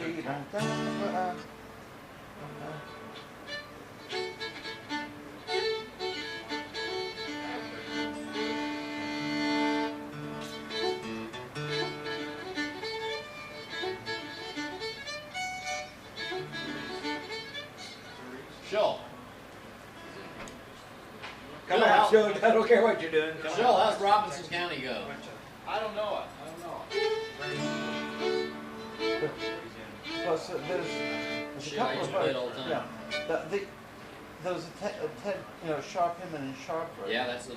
But there is also another version recorded by sort of Burkhoff or Beckhoff or Beck, and one of those Echoes of the Ozarks albums.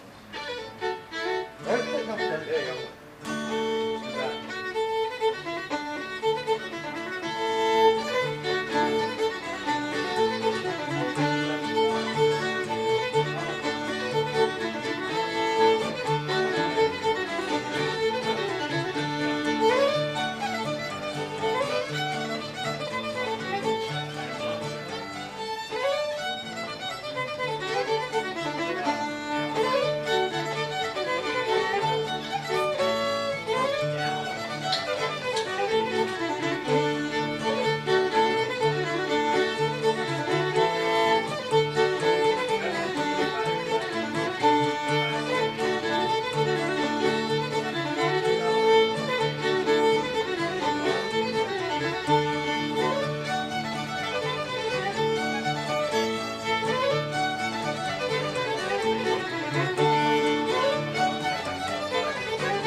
Ted Sharp must be one of the best fiddlers we worked.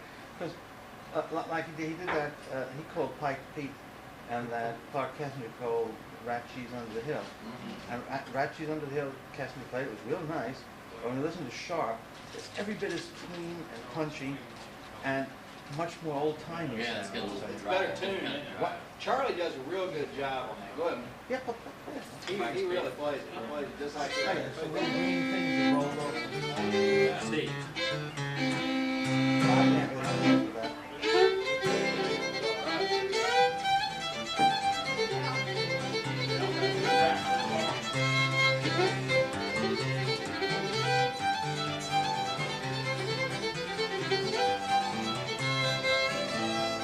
Now just see it.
That was private speech?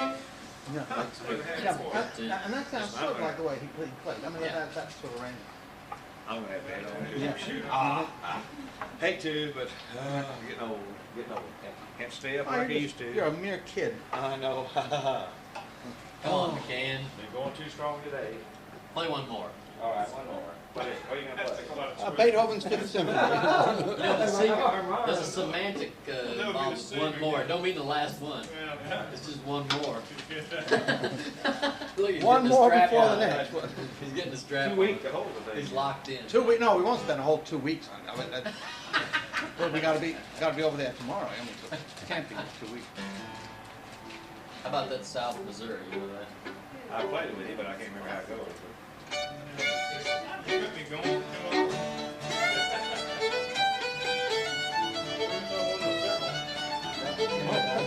I want that. That's 2 weeks in the 8th and the 1st.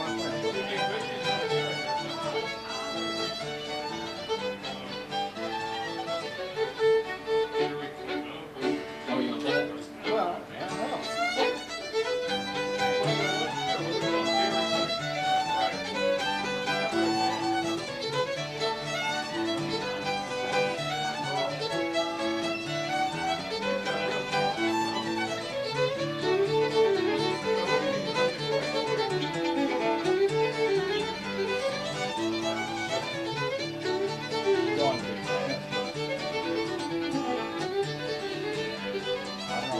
I probably follow the chords, but I don't think I know.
Play Joseph on a coated fiddle. Okay. You know, it always amazed me that Dean Johnson played that. Yeah. Because he's down here, fast, square dance fiddler, and yet he'll be always going to play Joseph won the coated fiddle. And it always sounds Joseph won the coated. But they don't know whether it's coated or coded. They never have really decided. So they say coded instead. Now, well, they ought to try decoding it and see. Yeah, they may. What's that in? Decoded.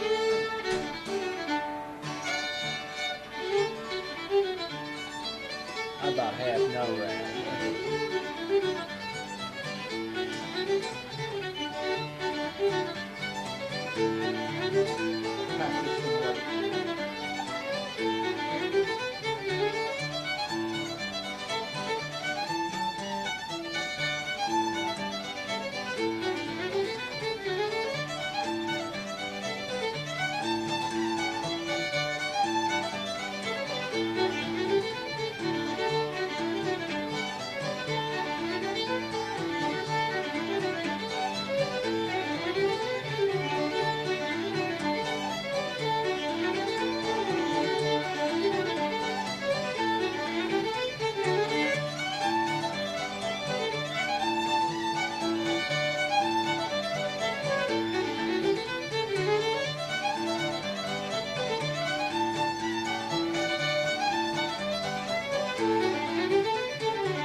just when we were just getting warmed up. Yeah, so we're getting ready to start the session. Yeah, if Art was here, we'd all still be playing. Because he'll be 80 next year. He's still in class. Hey, you're the only one stopping, brother. Yeah, but I'm the one that's aging for some reason. I don't know. Well, so aging happens suddenly some nights. Yeah. I know. It always seems to happen more with my wife than it is when I'm not with my wife. She ages you prematurely. Is that Well, I mean, I need to go check in occasionally so she doesn't think I've been playing. Well, we can call her. Want me to call She her? always remembers the time we were down in Mountain View, Arkansas, and I went out to Bill Buchanan. You ever hear Bill Buchanan? Yeah. Bill's one of these guys that when he plays. Well, not Jim Buchanan. No, this guy you would know. He's out on Shipsbury Road outside Mountain View, Arkansas. that Buchanan. So when he plays, Number 9 Shipsbury Road, isn't it? When I pulled up in his yard, he had 19 Walker hounds, and they were all carrying on. And we were sitting in his cabin, literally, that he built a porch on, and we were playing out there. And I was sitting just face to face with the guy, because he leans into you when he plays, you know. And we were sitting there, and I heard this noise, while he was playing this. And I thought those hounds were, but he's one of these kind that hums off key while he's playing. Oh, one of those guys, yeah. I've got 2 or 3 tapes. But if you've ever tried to sit there face to face with some guys going, and that's the way it all. When he plays in the stage, is he left-handed? I am. I'm left-handed. He's right-handed, but I'm left. Well, see, where I'm facing you. That's why I want you to know how. But, sort of a mirror reflection, right? He was telling me, I said, well, Bill, do you ever have anybody to play with? He said, yeah, there's this couple that live up here. But he said, you know, this woman plays the piano. And he said, we've been having pretty good. But he said, all of a sudden her husband's getting prejudiced against me. And he said, I told the sheriff this morning, he said, if that son of a bitch comes out here again, I'll kill him. And I'm sitting there, it's pitch black, and about that time those hounds started barking. And I thought, by God, if the husband shows up and I get shot, no, I thought, can you see him calling Mona at the Volume 2 of the Old Time Fiddler's Repertory, R.P. Christensen, University of Missouri. But the first one was 1970, and this one is, or 73, I think. And this one is 84, 85, yeah, 84. Both these are still in print. The first one's now in paperback, but you can get it from the University of Missouri Press. Can everybody hear all right?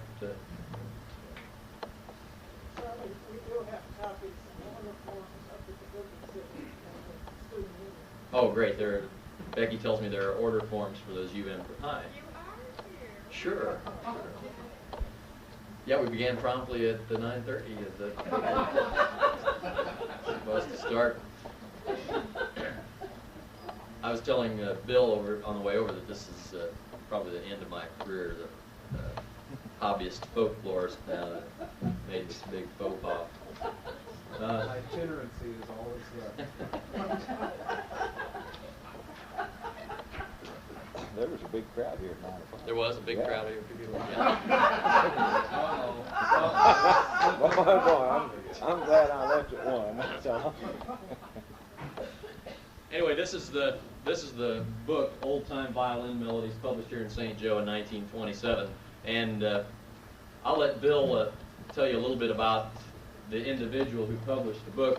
He's been kind of researching his life, and I've been doing some work with the tunes, and Bill's been doing some work with the tunes. But he's found out some interesting things about the guy. He's kind of a character, and I'll let him get up and tell you a little bit about what he's found out and some of the places we're going to look ultimately to get some more information about the man.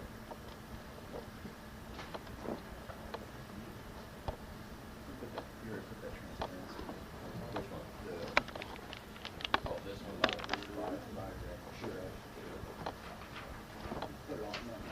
Oh, okay. You want me to cue your transparencies? I'll be the projectionist. I think Folklore Society met in Warrensburg 5 years ago. Does anyone recollect? Is that right, Dr. 6 years ago.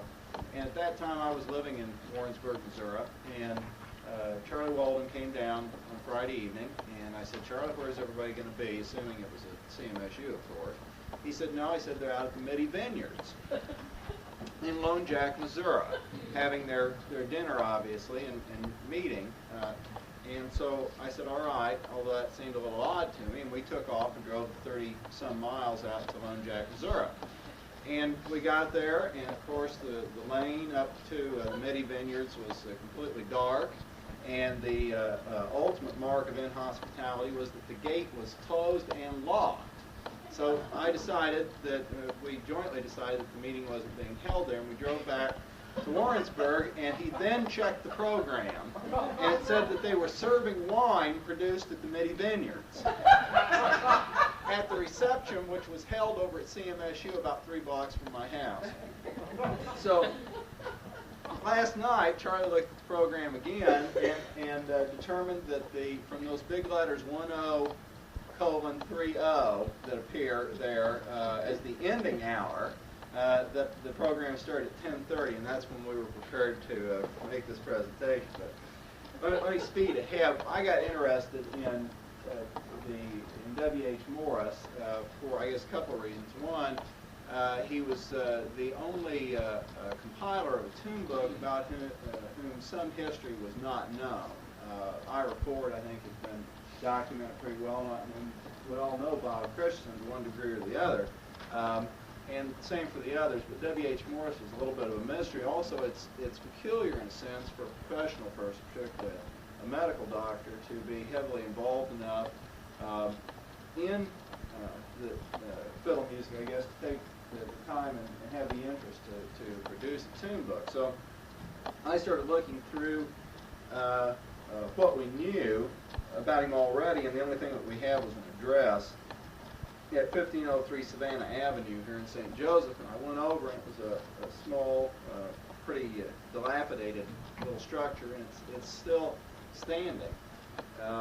I interviewed neighbors, and then I went through the probate court records in the courthouse up here, and determined who his heirs and legatees were, and discovered that he owned 2 properties right there, 1503 Savannah, and another one on Albemarle Street. And the best that all of his, he was long deceased. Give me death certificate there. Yeah. we don't need to present. Well, they were a very demanding audience, and we assumed we'd have to present proof of death.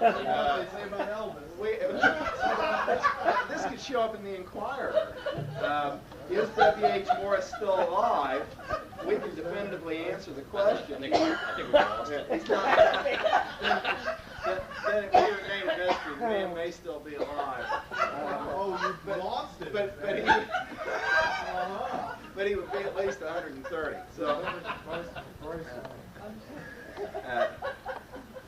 we did discover a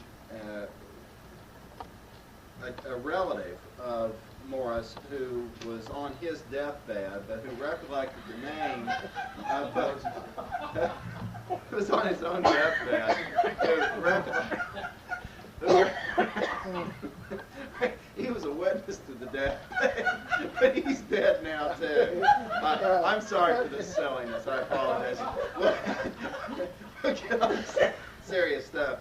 Her name was Mrs. Forrest Parker, and she had a rather valuable document in her possession. She didn't want to relinquish the original because she had actually an emotional connection to Mr. Morris. He had delivered her and her sister, and I guess in family practice you did just about everything in those times, but he had written a very curious autobiographical sketch of himself, had probably typed it out himself and had it framed, and it was in his home. And when his personal belongings were cleared from his home, she obtained that document, and I wish you, can all of you read it? Is it focused well enough to see it?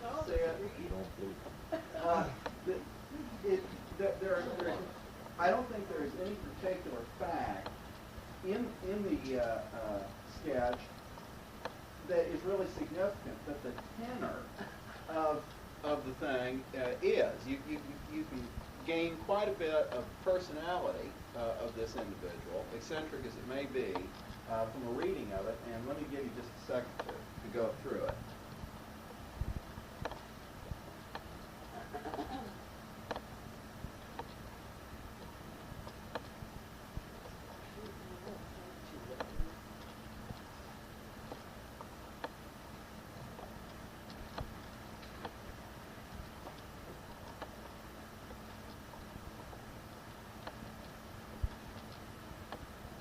two things that I would point out from aside from the obvious sort of self-laudatory, self-indulgent tone of the whole thing is one that there are numerous. And I don't believe there are typographical errors. I think they are simple errors in spelling, and obviously the grammar and syntax is not perfect either. And I think that tells us something. When we go on to look at the tune book and compare it to some of the very meticulous transcription that we find in there, I think it's incongruous to think that the man who wrote this sketch is something that he intended to preserve and frame to record his life would do the type of very careful work that we find in the book. So I think that's significant. The second thing I'd like you to know is that he says that he himself has been noting down the music and that he has a large collection of manuscript, much of which was never before written. This says two things, I think. First of all, we would not consider this, I don't think any fiddle collector would consider the Morris collection, 51 tunes, to be a large collection of music.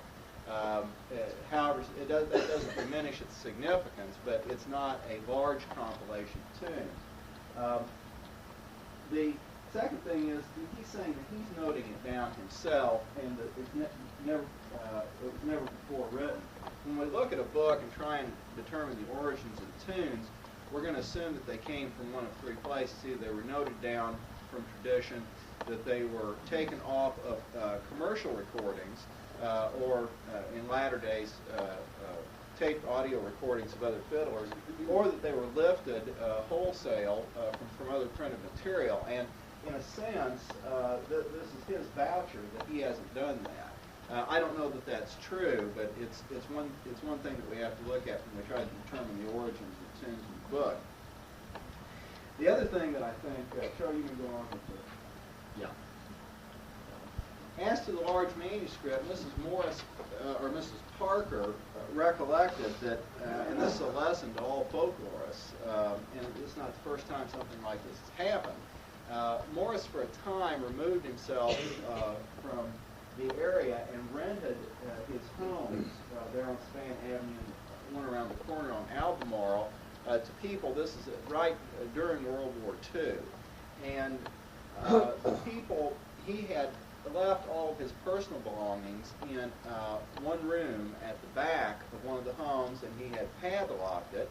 And the renters had broken into the room and taken everything that was in there and thrown evidently large, reams of notated music away and used them for the dog and cat paper. And of course, the old man came back and was just, completely heartbroken. And of course, the renters are gone, and there's no rent, and all his personal things have been violated. So this is not the first time something like that happened to a collection of music.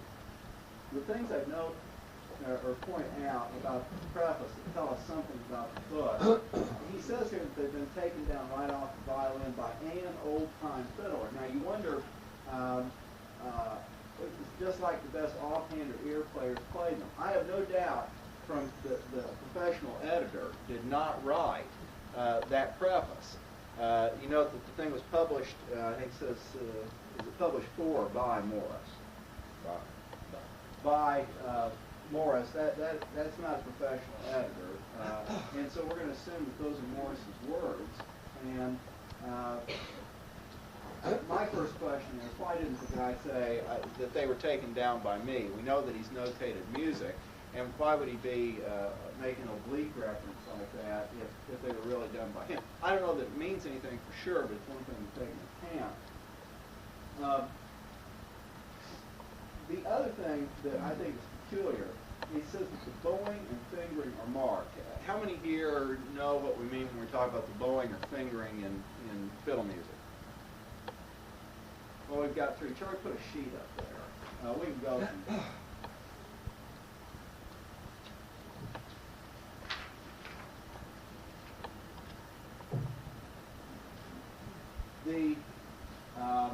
if you all see, for example, the V and the bracket.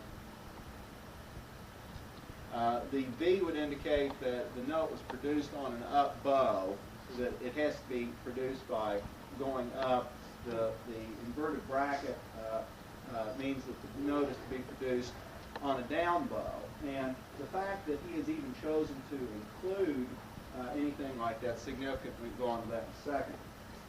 The other, we point out the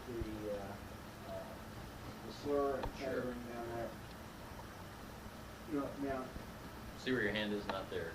No, right there. right there, you see a line between the E and A notes that indicates that both those notes are to be played on the same stroke of the bow, and the 4 indicates that the A is to be produced instead of making an A on an open string by making it closed with the 4th finger on the D string.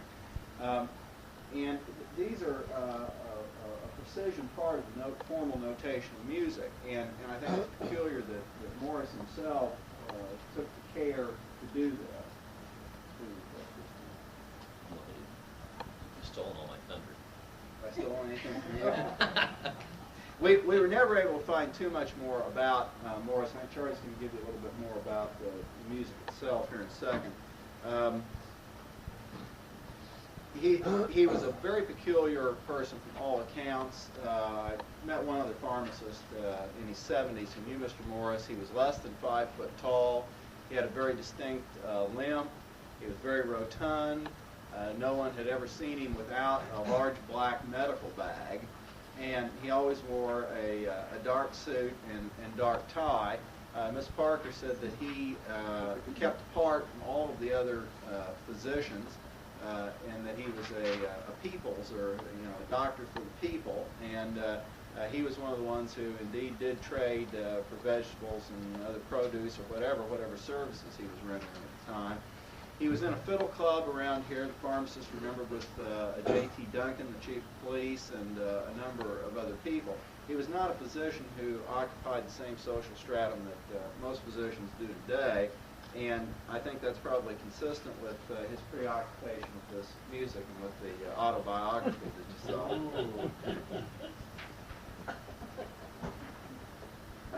Yeah. Now I'm going to come back after Charlie's done, and we really We'll wrap up here quick. Yeah. I'd just take a couple minutes here to show you some of the music in here and talk about some of the things we're trying to do with it now. Eventually what we're going to try to do is reissue this book with annotations this time in the history of the man's life and so forth. But just so I don't run into Bill McNeil, I guess you're next, aren't you? So, okay, I'll be done in just a second here. One of the things, like Bill said, was you try to find out where the tunes came from, try to ascertain where the tunes came from. And one way is to, of course, look at the titles. That doesn't necessarily do a lot of good because the title might not necessarily correspond to any particular tune you might know, since titles are somewhat interchangeable. One of the things we did that I find is a useful technique, Bill's wife is a violinist, and both of us can read music, but when you know how to play the fiddle, you might fool yourself while you're reading it into playing something that's not there. And so what we did, we had her play through every tune in the book, and we've listened to that tape repeatedly. And what that permits you to do is, you've got a certain repertoire of tunes in your head, and you can compare and cross-reference, try to find out what the tunes are like, some other tunes you may have heard. Also, we're looking at a lot of tune collections from this era and before, try to determine if he might have borrowed some of the tunes from other collections and not necessarily collected them from tradition. But that's sort of where we're headed with this now, is to do these annotations and try to present some ideas with respect to where some of these tunes might have come from. I think that's about all the time I want to take. And you want to make any closing remarks? The only thing I'd say is that the illuminating thing about undertaking this project has been to realize that when you try to analyze a tune book and come up with anything, if you're going to try and make any perspicacious statement about it in the end, you have to attack it from a number of different angles. Some of those I think are fairly technical, and some of them are just hard work in terms of researching other tune collections to determine first if the titles appear, then if the melodies appear under different titles, and if so, exactly how close is the correspondence between the two printed versions. If you get an absolute correspondence, you're almost completely assured that the tune was stolen, because it is impossible Charlie could learn a book out of Coles today, and if you recorded him playing it a month from now, there would be some significant differences. He wouldn't change the contour of the tune or the effect of it, but the exact stream and sequence of notes would be changed. And if you took it straight down from his playing and notated, it would have to be different. So we have found at least a couple of instances in this book where there's an exact correspondence, even down to the bowing and fingering markings, which almost surely tell you that Mr. Morris decided that he didn't have quite enough tunes for his book and decided to take one right out of Cole's collection. There's a number of other technical things to look at and that I think require some background in music. So if anyone wants to ask us any questions about the further work we've done on the book, we'd be glad to answer them. Thank you for your patience, Bill. Thank you for letting us cut into your time. It's very nice.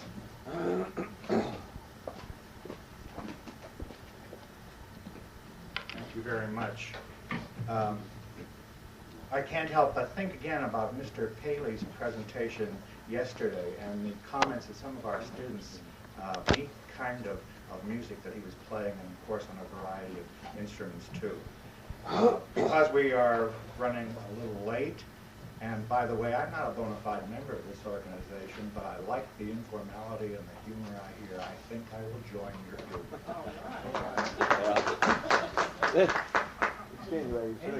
The speakers. Bill McNeil's a folklorist from the Ozarks Folk Center, Mountain View, Arkansas, and he's going to discuss, of course, Missouri's first great folklorist, Mary Alicia Olin. Bill.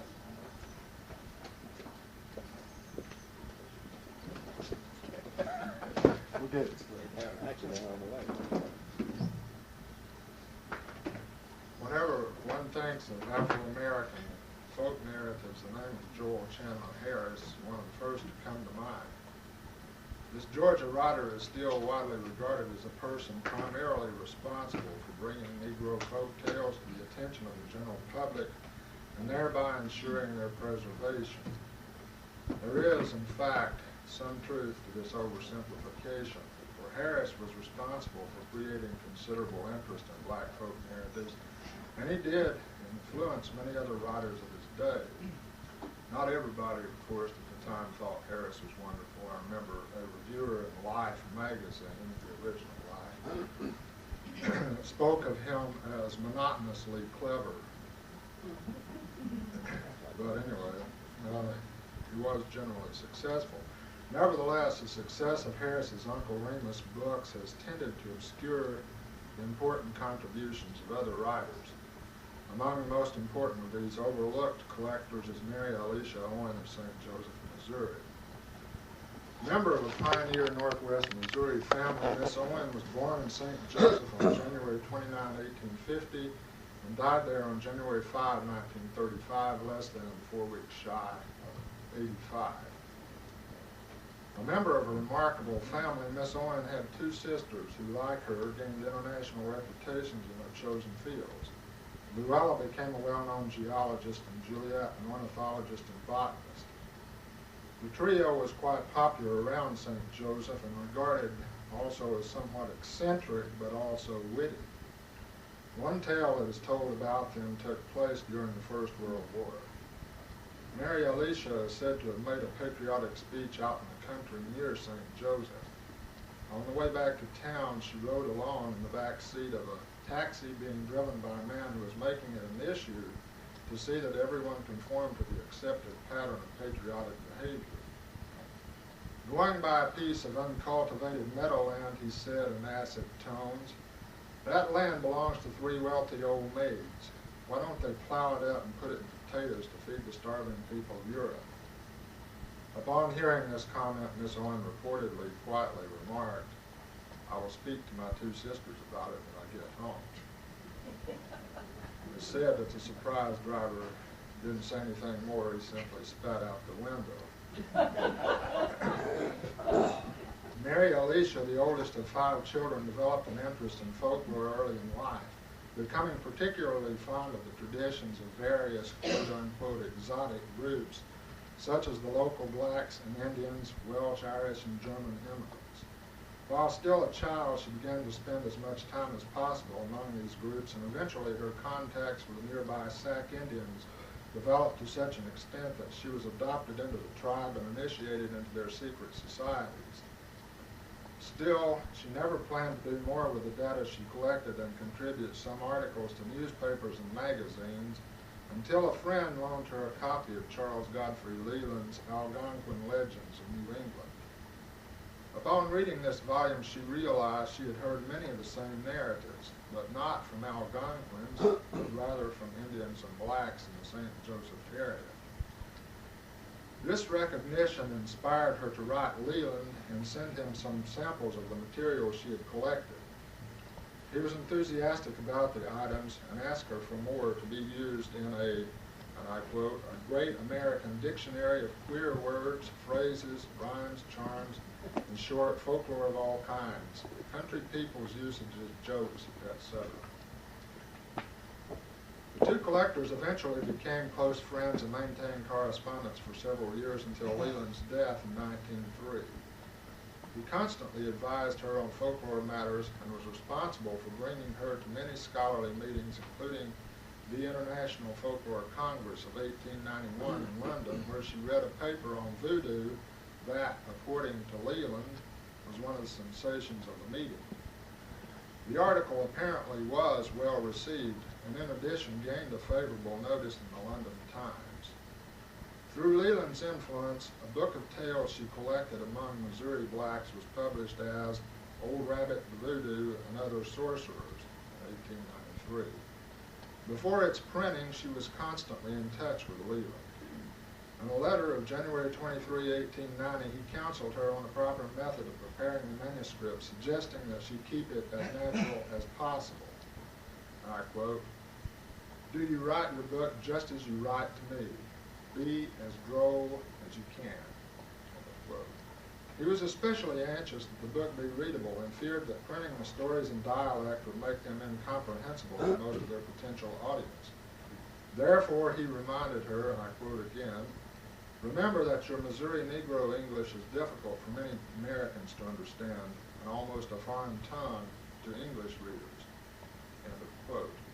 Leland later wrote to publisher T. Fisher Unwin, and again I quote, that Miss Owens' nigger book is full of darky talk and such a rum dialect that English readers would be puzzled with it. Therefore, she is engaged in making said nigger English into something more directly intelligible. We are not all Missourians." End of quote. Miss Owen, however, was not only interested in putting together a popular book, but one that was as accurate as possible. Therefore, she did not take Leland's advice too literally in this instance, but instead tried to render the dialect as closely as possible to the way she remembered hearing it. Probably the fact that there were a lot of local color writers that were popular in that particular time who also did this sort of thing didn't do anything to deter her from this course of action. Leland was probably correct in arguing that English readers would be puzzled by what he called the Missouri nigger English, for it is doubtful that the general public either then or now could comprehend such text as the following account of Woodpecker without a great deal of difficulty. This works better in print, but since I've got myself into a corner here, I'm going to have to at least go through some of this. Once in the old times there was a mighty peart and biggity-feeling little boy. He took arter the rest of the family, and that to be show, case they was all in them peart, but he was the peartest in the lot, and that him showy saying he. Well, this here boy, what I going to tell about, he was this up and a-coming all the time. He sop traps and cotched the cottontails and partridges. He dug out the gophers. He head off the moles. He steal the bird eggs. He shoot the squirrels. He tree the coons. He drowned out the woodchucks. He just whirl in and get the whole of creation down upon him. But the day was a-coming when all the critters feel they catch up with him. One day he up with a rock and bust a leg of a little peckerwood that he see a-knocking at the door. of Mr. Wum's house. Dot settled the business for that boy. Woodpecker fetch one squaw and go hippity-hoppity home. He find he pa and say, "Looky here, my leg." Old Woodpecker look long time and say nothing. Then he cuss. Then he asks, "Who done that?" "That boy down in the holler." "What he done that for?" "For nothing. I ain't catch him. I ain't as much as send my shadow across it." Never mind, just wait, my child, till your daddy make the acquaintance of that boy. Fix my leg first, Daddy. That what I'm going to do, my son. Then old Woodpecker fixed that leg up good as new. How did he do it, Granny? He done it the way that suited him. That all I knows. I wasn't there at the time. Howsomedever he done it, it was a mighty good job. I didn't know birds were doctors. There's 2 free things you ain't learned yet, said Granny with a fine irony that was altogether wasted on her auditor. And one of them is the pint I was aiming at. The peckerwoods ain't no shown-up buds. There's conjurers that can be buds or they can be men. And the boss of them all, old Woodpecker, he can look like the finest kind of our Injun chief, excepting that he don't have to paint red. He just rode that way. Although Leland criticized his protege for her too exact rendering of Negro dialect, there is no doubt that he was pleased with her work. In one letter he tells her that even if this work could not be published, it would be a great triumph to have written it. He notes for her the points of similarity between her Afro-American tales and those of the North American Indian, and fears that her work, which he considers superior to Harris's, will be generally viewed as merely an imitation of Uncle Remus. 3 years before the volume was published, he wrote her from Germany. If I had all the book and you desired it, I would write an introduction for you. Eventually, he did just that, and he praised Miss Owen as a person well suited for the study of folklore, who had gathered, I quote, as much traditional lore of the most interesting and valuable description as would make another volume as large as this, which has not been given in it. All the praise she received from her mentor and friend undoubtedly pleased Miss Owen, but it did not alter her judgment or cause her to change her ideas about the proper way of preparing her book for publication. Although Leland warned her not to do anything that might cause readers to confuse her Missouri collection with Harris's Georgia tales, she adopted the Uncle Remus format for the presentation of her tales. Instead of the autocratic elderly male slave used by Harris, Miss Owen had several old Annies tell her narratives. In the opening chapter of her book, she describes these women in graphic terms. One of her major informants was Aunt Jenny, who was better known as Granny. This elderly woman, and I'm quoting here, felt herself as important a mistress of the situation there in her cabin as any queen could in her palace of carved stone. And she was a great authority who knew the value of every herb and simple to be found in the state. She was an adept in the healing art and could set hens so that they never lost an egg. She could out-general the shyest turkey that ever stole its nest in the weeds and brush. She could tell when to wean a calf or baby and when to plant crops by the age and position of the moon. She claimed to be mostly Indian and not Negro at all, and proudly boasted of being born in Virginia and of seeing George Washington with her own eyes. Some of Miss Owen's other informants included Aunt Emily, a woman, again I'm quoting, whose jolly soul was enveloped in billows of fat, and whose round eyes looked on the world with childlike content. There was also Aunt Mary, again, quote, an oily, dark woman of 40, of middle height, well-proportioned and strong. Like Granny, Aunt Mary claimed to be some Injun, but how it come in she did not know, but was sure of it nevertheless. She had been born in Tennessee, but had spent most of her life in Missouri, and in both states she had had some ghostly visitors and serious encounters with his satanic majesty. The last major informant was Aunt Mimey, one of the few pure-blooded Africans Miss Owen encountered. Mimey was the daughter of a Guinea sorceress who had fled on board a slave ship to escape death at the hands of her countrymen. From her mother, she had inherited powers of conjuration and told her acquaintances that she was the daughter of the devil. Although Mary Owen was not consciously aping the work of Joel Chandler Harris, she accidentally helped broadcast some of the same mistaken ideas the Georgia author had previously set forth. The most important of these was the erroneous notion that black folk tales consisted solely of fables about talking animals. Although she collected other types of folk narratives from the Missouri Negroes she encountered, Miss Owen never published anything other than the animal tales.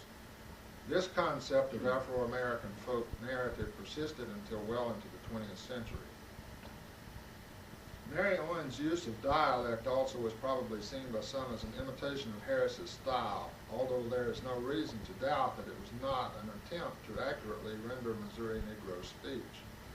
In any case, Leland, who had advised her not to use the dialect, found it necessary to remark in his introduction to the book, and again I quote, that while American readers will readily understand the Negro English of this book, this may not be the case in England, and I have therefore taken the liberty of giving in parentheses and in plain English the correct form of many words which otherwise have been unintelligible. After Old Rabbit the Voodoo, Mary Owen published no more books on Negro folklore, but she remained an active scholar right up to the end of her life. A promised book on voodoo never appeared, but her monograph, Folklore of the Meskwaki Indians, was published by the English Folklore Society in 1904. This was a collection of materials gathered from the Fox Indians who lived on a reservation across the Missouri River from St. Joseph. She followed this volume with subsequent works on rain gods and Messiah beliefs of the American Indian, studies of gypsy lore and local history. She was also a prominent figure in numerous societies, including both the American and English Folklore Societies, the American and British Association for the Advancement of Science, the Mississippi Valley Historical Society, the Gypsy Lore Society, and numerous others. When the Missouri Folklore Society was founded in 1906, she was one of the charter members. But she did more than just join organizations. She was also very active in them. Frequently, she read papers at their meetings and otherwise participated in their programs. In addition, she often appeared at various international meetings, such as the International Folklore Congress of 1891 in London. The last major speech she gave before such an organization was a paper read before the Congress of Primitive Religions held in Leiden in 1912. Miss Owen also remained active as a collector until old age and failing health curtailed her field work in the last decade of her life. Even then, she kept in touch with many of her former informants through a nurse and confidant, and often steered other collectors to them. As might be expected, her interests also ranged beyond folklore, and among her other consuming passions was aviation and ancient history, and she was constantly reading in these areas. Toward the end of her life, Mary Alicia Owen became more and more preoccupied with the past, becoming especially fond of reminiscing about her dead friends.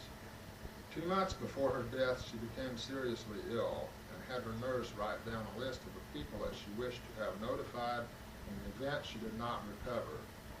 Several days were occupied in compiling these names, but Miss Owen did not die then, but within a few weeks, 5 of the men she had included on her list did.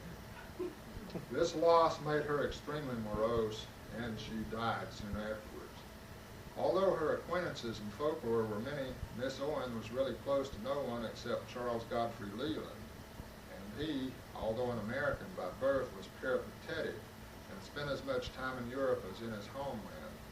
Probably because she was so closely associated with a scholar who was, for all practical purposes, European-oriented, Mary Owen's influence was less extensive in the United States than it otherwise might have been.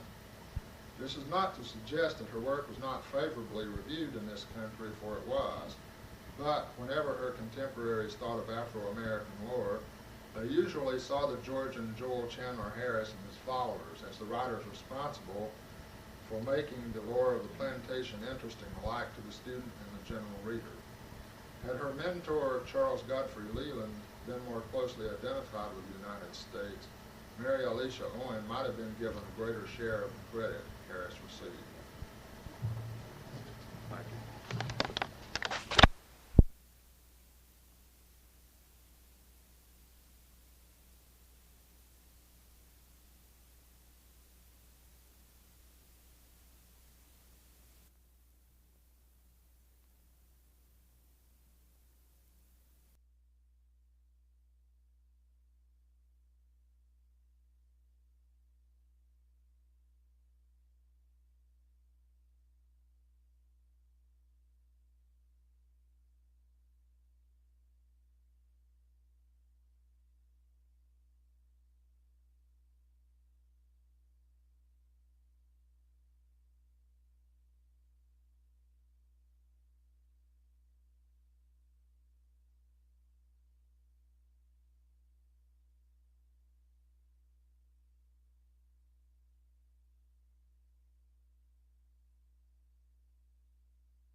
body will soon lie in slumber out there neath the clear western sky.